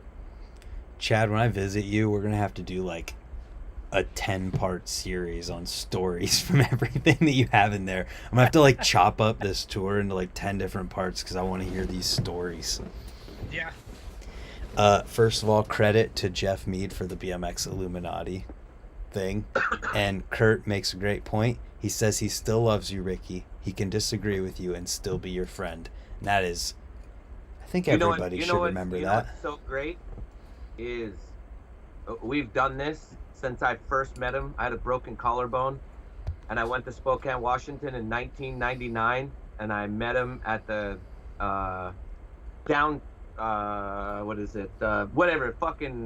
the skate park underneath the bridge. And I had a broken collarbone, and I wasn't supposed to ride a bike. And of course, come on now, I'm gonna ride a bike. So I tried to ride one, but I still had my cast on. And Kurt has always been like the BMX Bible. If you need to know something, Kurt fucking knows it for some weird reason. And then if you need to know anything to do with bike parts, this man here pretty much knows everything. Because that's like your specialty, right? You like to know more about like the physical objects and the history of that, Chad? Yeah. Is that like your... Yeah. Like what's connected to what? Yeah, and then who made it, where it came from, all that. That's kind of your thing? Yep. Yeah. Mine's more of just hearing the stories from those voices and then trying to pass that on. When they'll tell me things and then I have to like sugarcoat how it really went. Because most of the time the stories are fucked. And they would get in trouble if it was nowadays. But I'm saying that like I like the word of BMX, I guess. I like the riding and everything, but I like the individuals and getting to know them and kind of having like a biography of those guys. That's what makes me love like BMX. You know, being able to talk to the older guys and them giving you a story and then you build something from that. I need to make a website. Call it 23, whatever that. What is that thing called? It's 23 something, right? Am I wrong? Mag 23. Oh, yeah. That website. Yeah. Yeah, that dude is a god. Whoever that is, have you ever meet him or talked to him? No. He has to be in the UK. The dudes in the UK are always crazy.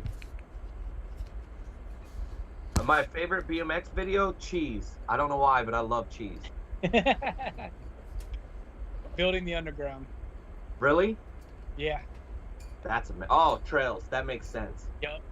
Don't ask Isn't me that awesome question. that they gave respect and then put out Building the Underground 2 since Anthem 2 came out? Yeah.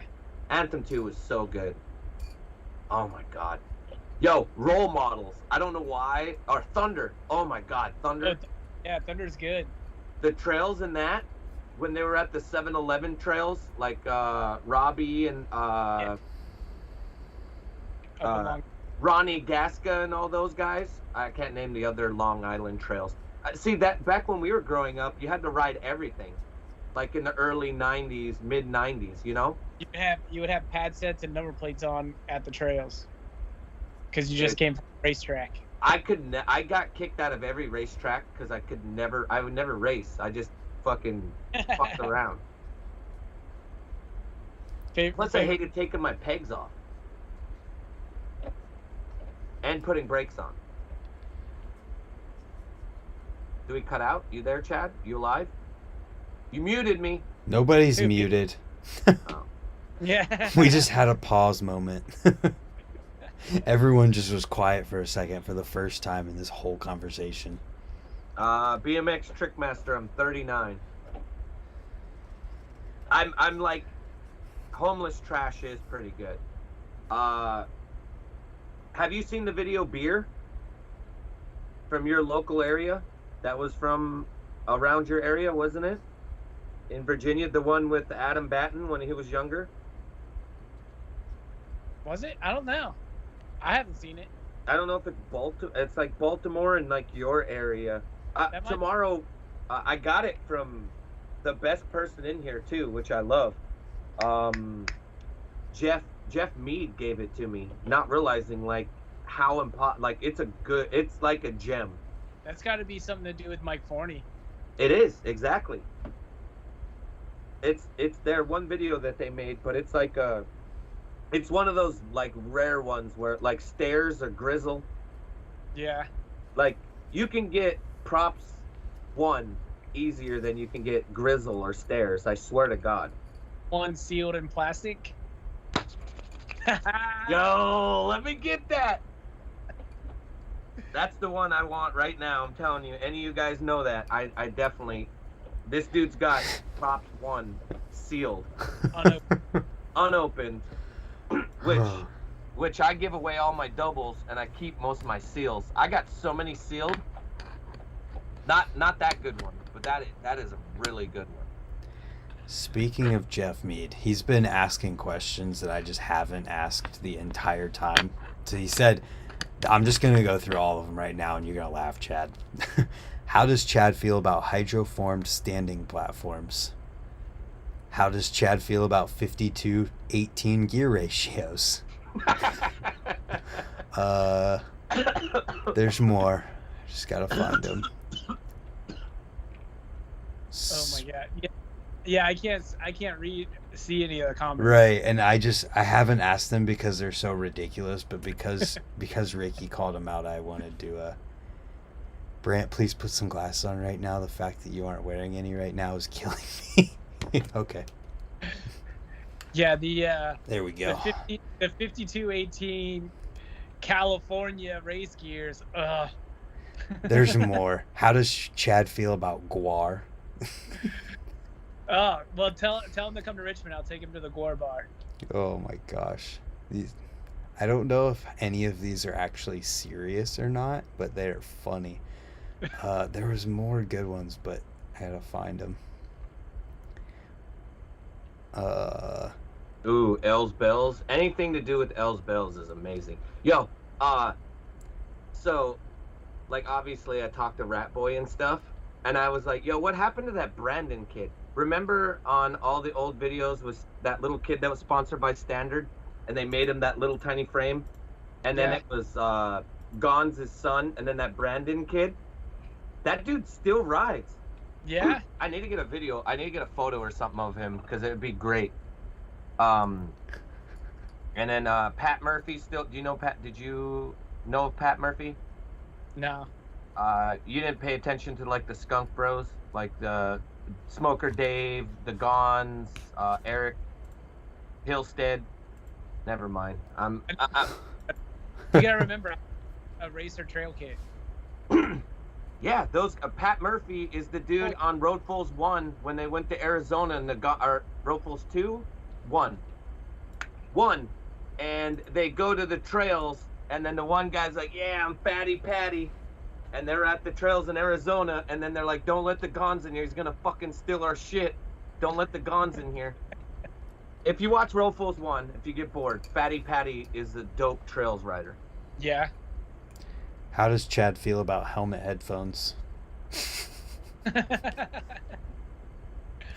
How does Chad feel about chest protectors with shoulder pads? Only if it's Genicor. Oh gosh, I know there's even. Oh, that my chat won't go up any further. He asked a bunch of other funny ones. Kurt said he was gonna go home, and then K22 podcast started just shit talking and getting everyone hyped up. Now they're all gangbanging on him. The new generation doesn't suck. You just get old and can't relate. Does Chad need any K2 BMX frames for the museum? Actually, I don't know if I have one. I might have a K2 DMC, actually. But yeah, tell him to send me some K2s. Jeff Me is awesome. Yeah. Get over the jealousy. Yeah, fuck, I wish I was born during their time. I think kids nowadays, the longevity of BMX is going to be longer than ours. Because they're way smoother, the bike parts are better, and they have a better understanding of riding. Like, they're going to be able to be 45 and still be riding. And there's a lot. They did then. Ricky, there's like a million 45-year-old dudes that are still shredding. There's a million. Name a fucking million right now that are sponsored. Okay, Sponsors doesn't matter. Hold Who's on. 45 and sponsored? Jamie Bestwick.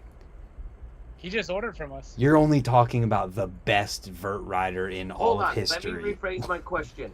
The current kids that are right now, the longevity of their BMX pro career, getting a fucking paycheck, will be longer than any other generation before them. And this is a compliment, fucking Kurt, because they're 20 times better, which they should be. The bikes are made 20 times better, and they have a better understanding on how to do tricks. Yes, they do a lot of crazy shit. But the way street is, technical street is allowing them to have more longevity. Unless they stay away from that 720 down 15 stairs and 360. Like, I get it, but I mean, I think the longevity of a pro will be longer than my time and your time. Because look, who do we have? Corey Nastasio, he's 42. DMC, baby. Who? DMC. DMC is 52. That's better. He's still sponsored pro, but I'm saying, like you said, 45. Fids. But you can only name Fids. a few. Fids is not getting a paycheck to ride. No way in the world. Probably not to ride, but he's still working in BMX. Fids? Well, who's he work for? At the brand we were talking about. When I Source BMX. He's an instructor for some skate stuff. Oh, my bad. Biz 41, right? Or is he 40? Paul Mores, 52 and just pulling flares on my BSD, Alex. Every boy has glasses on, including me. Freaking Rob Ridge, still the best technical brake rider that exists right now. Him and Patty Gross. Patty's pretty good at it. Patty's awesome, but Rob Ridge is like, Oh, there's yeah, everybody else, and then Rob Ridge is like way out here. Right. You know what'd be great?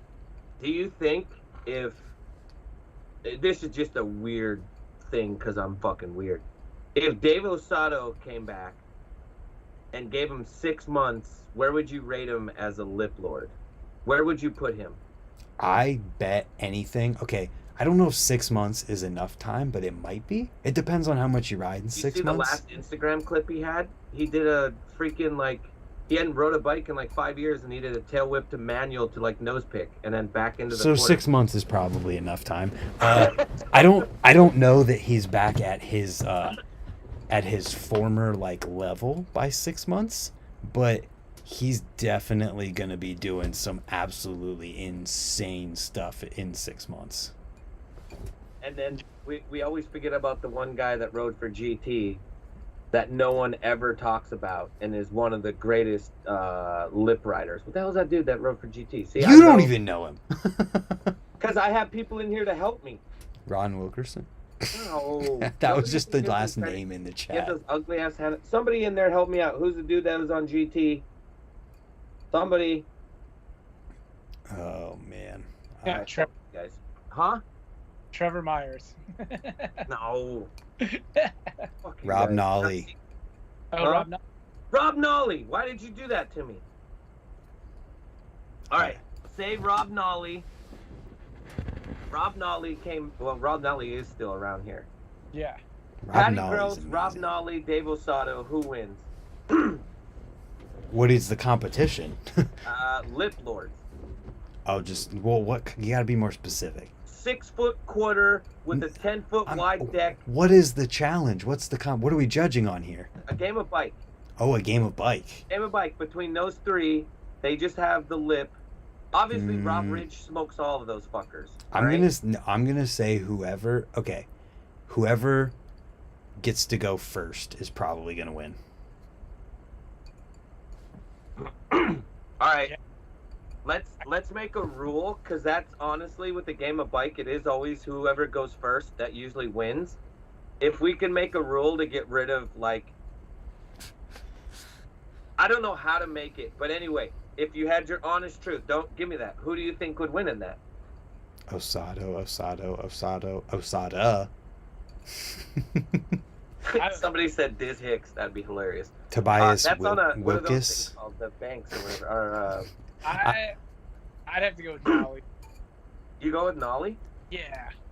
Wow. He'd do 50 BMX tricks in one day, and people would still be trying to figure out how they're gonna do the fifth one. Well, they had that front brake thing. Remember the front brake revolution over at Rampage? The last time that they were going to do it. And Dave Osato did some shit where it's just like no one's doing that nowadays. Yeah. I mean, we keep trying to get Jeff Mead to do like the ice pick to decade out. That's freaking hard, dude. I've tried that a lot too. It's really hard. The best move he's got is that fucking 270 to toothpick on the 8-foot quarter at the Primo ramps. That's the best, greatest thing I've ever seen Dave Osato. Well, no, the back rail thing he did, or the Canadian nose pick on the back rail, yeah. The famous Canadian. Now I'm gonna go with Osato. There's no way in the world those guys are. That guy's a fucking beast. Are we talking Osato after 6 months or Osato in his prime? Which Osato? Oh, in prime, he whips the shit out of all of them. Okay, Yeah. well, see, that's what. Months. I don't know. 6 months. Okay, Patty Gross can't ride for 6 months because he's been riding the whole time. Bob and him get to practice for 6 months. 100% I'm on Dave Osato. Ooh, what if you throw Dave Frymouth into the mix? Dave Osato. I think Osato would be doing every trick everyone else would do, and then also do a few of them opposite. Now, how about we throw a new person in there, even though he isn't new, and I can't forget his fucking name. Who's the front brake Mike guy? Dinello. Mike Dinello gives Osato a run for his money, guaranteed. Mike 100%. Dinello What is about insane. What about the other dude that rides for Standard right now? He's fucking really good at front brakes, but he hasn't been riding too much. Talking about Billy Woodfin? He's really good too, but not that one. The other front brake fucking god. Nick that's Harkins. There's another. He's not. front He brake doesn't guy. ride for Standard, but No, the other front brake guy. I can keep going, He but I just don't know had who a you're talking child. about. Oh, Bobby Altizer. Yeah, that son of a bitch. Holy Christ. I see here Bobby's trick bag is different Oh, than God. Ryan Val, like TJ Henderson. DJ's that Marlo, Mello, whatever that dude, when that the come up video where those guys did all the front brake thing, that was the best thing the come up ever did. That video's pretty insane. I'm serious. That video was eye opening, right? Do you remember that? The front brake revolution thing? Like, hot take. The come up did more for BMX when it was around than any BMX media page does right now. 100%, obviously. They Hot even take. shot pornos and it still did better. I wouldn't be here right now if it wasn't for the come up. They posted my video. I got sponsored. Kurt Schmidt. All these names are just getting brought up now. Who? Kurt Schmidt's popped All up. right, we'll go this way. Greatest bike rider in BMX. Your top 5. This is how we're going to end it. Don't give a shit. Brant, give me your top 5. Sponge. No, you can't do one person like that. You got to give me top Sponge. 5. Has to be all different people. Stop it. I just did. I'm giving you all of his different styles. So lip trick sponge, street sponge. All right, so you're going sponge. Chad, top 5 in BMX, dead, alive, around here. Go ahead. Start from 5 and go lower. Oh, that's gonna be hard. That's way harder. Just let him name them. No, because you already know who 1 is. Start from 5 and go lower. Who do you think my 1 is? Yeah, let him do the one last and do the rest however you want to. Okay, whatever. Go ahead. So I would have to say Brian Foster, Van Holman, Aiken, and I'm going to count both of the Ginches because I just love seeing both of them ride the trails here. And then, man, who would be... Can I say Aiken again? As number 1. Yeah. I don't know. Obviously, you wouldn't choose like Sean Butler or someone like that, but I knew it was going to be trails guys, and I was hoping you were going to throw some like a Justin Inman in there, or a wild card. This is a wild card, which isn't like one of the he isn't the greatest rider, but Darren Reed, God damn, that dude could ride trails. But I mean, you could put him on the list as being like the trail rider. What about Stauffer? Holy shit, Stauffer is good too. Dude, yeah, Huh? just anybody that loves riding jumps. Whenever I see anybody having the most fun riding jumps, like they're my favorite. Like honestly, not trying to be like cliche, like. How about Marvin Lauderly or whatever when he rode trails? Right. Those. Oh my god, dude! I wish I got to ride. When Sheep Hills just had the quick ones, and then they had the when the POW house was going, and like Todd Lyons and all those guys were riding trails there. Oh God, Jesus Christ! I have a real answer after. The 7-Eleven trails. When I was super young, I went to a race in Long Island, and then I went over there, and I so wish I would have known what those jumps were at that time. I can't remember their name, but there's always like that one dude that no one knows about, and there's this guy named Ronnie Gasca. Yeah. And he was like the god of all the dudes, like Robbie Morales and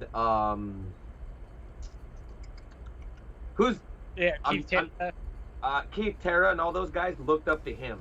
He was like the man there. I have a real answer now. Oh, let me see. DFLJ says Troy McMurray, Edwin De La Rosa, Taj Mahalich, Van Homan, and runner-up is Seth Kimbrough. That's pretty good. You know why he read that? He read that no. because it was in his language of all caps.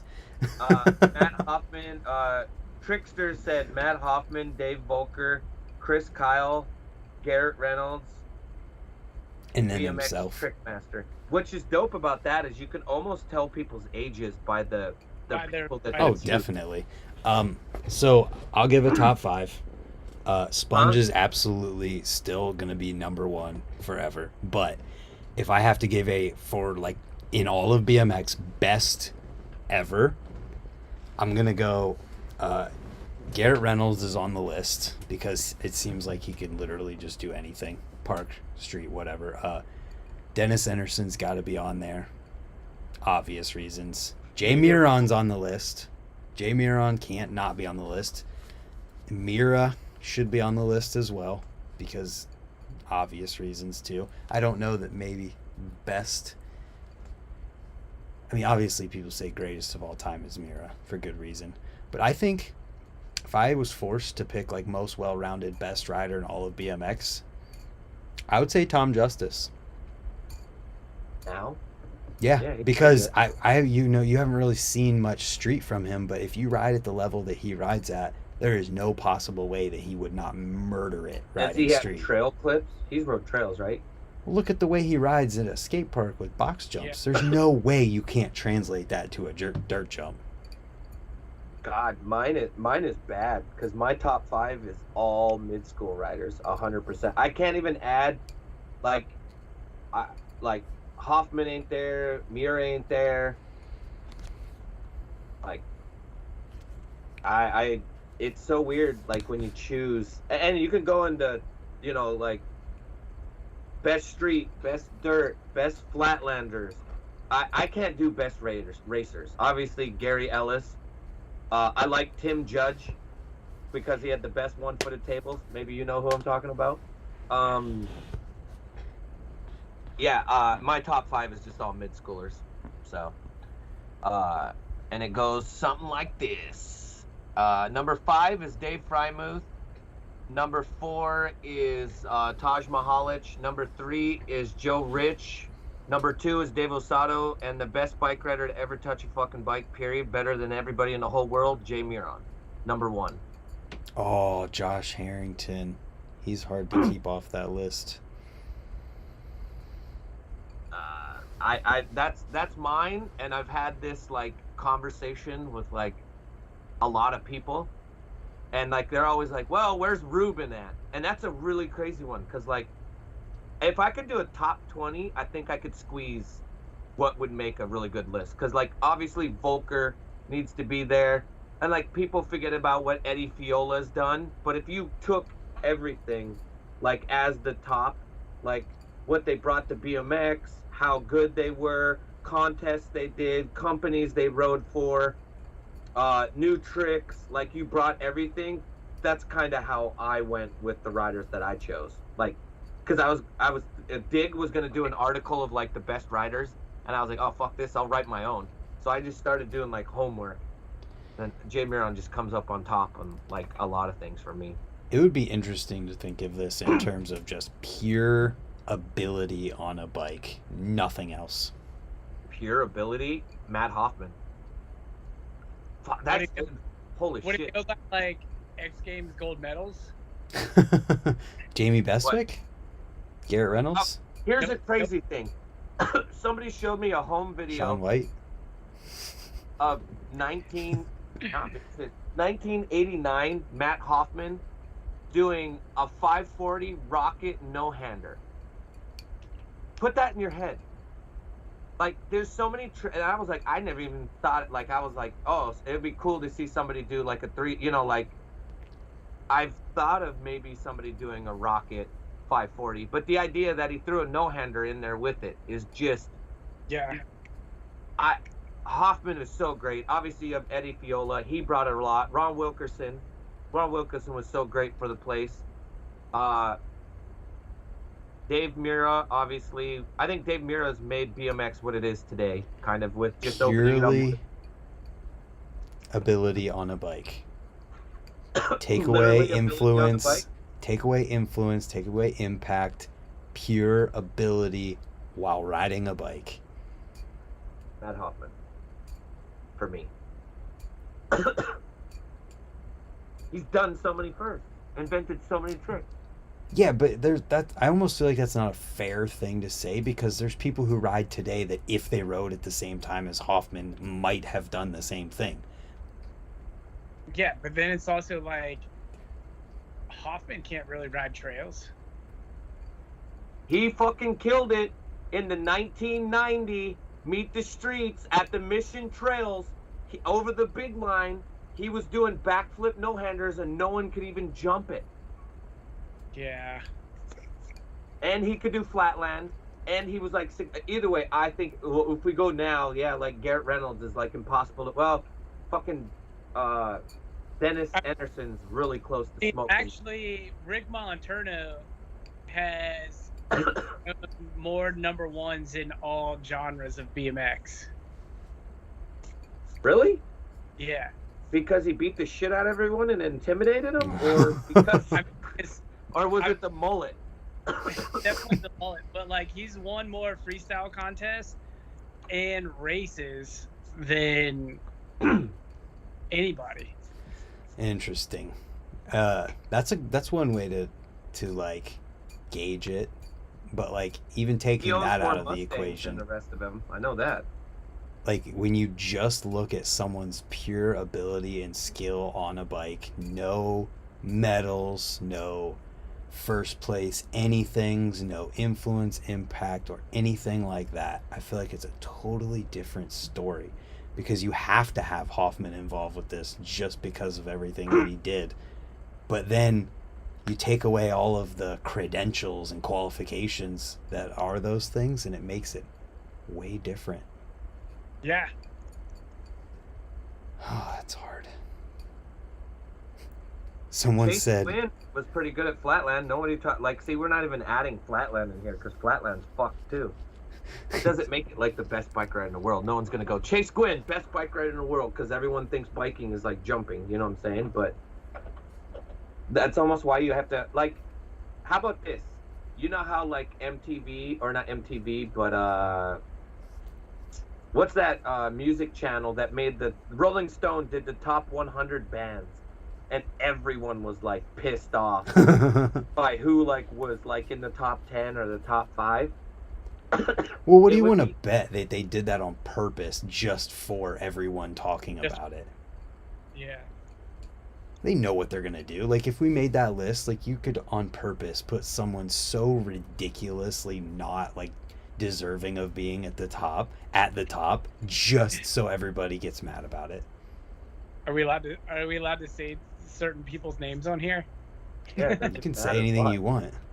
Yeah. Who would cause the biggest wave if we put him as top 10? Jason Levy. Adam too. Oh. If we did what? Just threw somebody in there just to cause a wave. Oh yeah. Even he would see that and be like, the "What? Greatest bike rider ever." Yeah. Brent has no clue what we're talking about. Yo, I went on Ice Money's website. It's still up. He says he's sponsored by a limousine company, and it's so hilarious because that guy is so great. Dude, awesome. The stories that I like Large Ray. Do you know who Large Ray is? No. He's like Ice Money and those guys. He's just like one of the guys that was in the background of everything, but he still kind of rode. But he was like the rodeo peanut of our time. Like, rodeo peanut isn't around anymore, but like the rodeo peanut of that time. Because he'd be at like the AFA contest talking shit to Dennis McCoy when Dennis was like 15, 16. There's a video of it, and it's the greatest thing I ever saw. They had like a big video camera, and they're like, yeah, fuck Dennis McCoy, he sucks ass. But they're doing it like in person. I don't know why I like it so much, but it's great. Oh, somebody said Nigel Sylvester. Oh, see, that would be one that would rile people up. Dude, everybody hates on that dude, but I'm so pumped on it. I'm the same way, and I've said it so many times. I think he's opened the doors for people that if they took like the example is, look where Black Man's career went and Nigel went, and those two were really good friends, and they were paired together, and they both had the same opportunities and chances, and one guy kept a leveled head and the other guy went the other way. Which one was which? Which one did which, Ricky? Huh? I said, which one did which, Ricky? I will say Black Man's a 20 times better bike rider than Nigel, but Nigel's a 20 times better businessman. Yeah. There's Nigel's no a denying business. it. He He is. understands business. He's. I got a nice Investor Gatorade in the museum. Wow. Drink that shit. You won't. Well, I just looked at the time and I didn't realize we were talking. Like, I could sit here for 7 hours. Yeah. If any of you guys were here at the beginning when I was going ham, sorry. If you just met me now, you probably think I suck the most dick in the world and that you hate me. That's fine. Give me a chance. You caught me at a bad night. But if you do know me, you know how I am. Super passionate. I love bike shops. I love BMX. I love everybody. Even the guys making mistakes that we're mad at. Even me and Chad have a soft bone for them. It's just tough. So, don't hate on me as much. Kid Wilson, I know you don't know me much. At least you know who, at least he knows who Large Ray is. Large Ray's the man. But yeah, Chad, thanks for coming on here. It's great that you stayed this long. Yeah, thanks for having me. And if anybody's watching, make sure to support the core BMX shops. Hell yeah. You didn't even say your own shop. You didn't even shout it out or do nothing. He's got a shirt on. See that? Just point the. There it is, right there. All the new stuff says Powers BMX shop, not bike shop anymore. That one's vintage, huh? Yeah. I'll Support all your local and core bike shops. I'll be down there. All right, guys. Well, I think we covered pretty much everything. What, Chad? I think the fourth time you said this on the internet, so. Well, it's been cold, and I'm going to Louisville next weekend, then Swamp Fest 2 weekends after that. So maybe We'll be down there. Yeah, I'll see you there. My opinion on Brad Sims riding mountain bikes is great because he still does BMX. Let him take some BMX money and bring it back into fucking BMX, or some mountain bike money and bring it into BMX. Let's apply that to everything that people hate on in terms of money outside of the BMX world, and BMX will be better off. Well, if we could get that accepted in here, like, yes, I'm rolling my eyes. Moeller did say it. Take advantage of when you have things like that. We're not going to sell scooters to get more money in BMX. I'm sorry. Oh, we're not talking about that. No, definitely not. I'm talking about, taking a milk sponsor, taking, those things. That's what I'm talking about. I will gladly wrap Curtis and Condom Depot sponsor. I'll tell you right now, I would sponsor the biggest BMX jam in the world with a scooter company if they gave me enough money, because I would make a BMX event where I'm giving 10 grand to some BMX rider from a scooter company, from people buying scooters, which would be awesome. Yeah, true. Well, I love you guys. Stay safe. Don't get mad. Gas prices are gonna keep going up. Bye bye. Buy a bike. From your core shop. And if you live in the country like me, get an Amish buggy. There you go. Ride a horse. See you later, Chad. Good night, everyone. I'm going to bed. Where you at? What? I'm Are here. you Good night, out? everybody. Well, I will be after a couple seconds. You got to give me 2 seconds before you start. All right. Good night, everyone.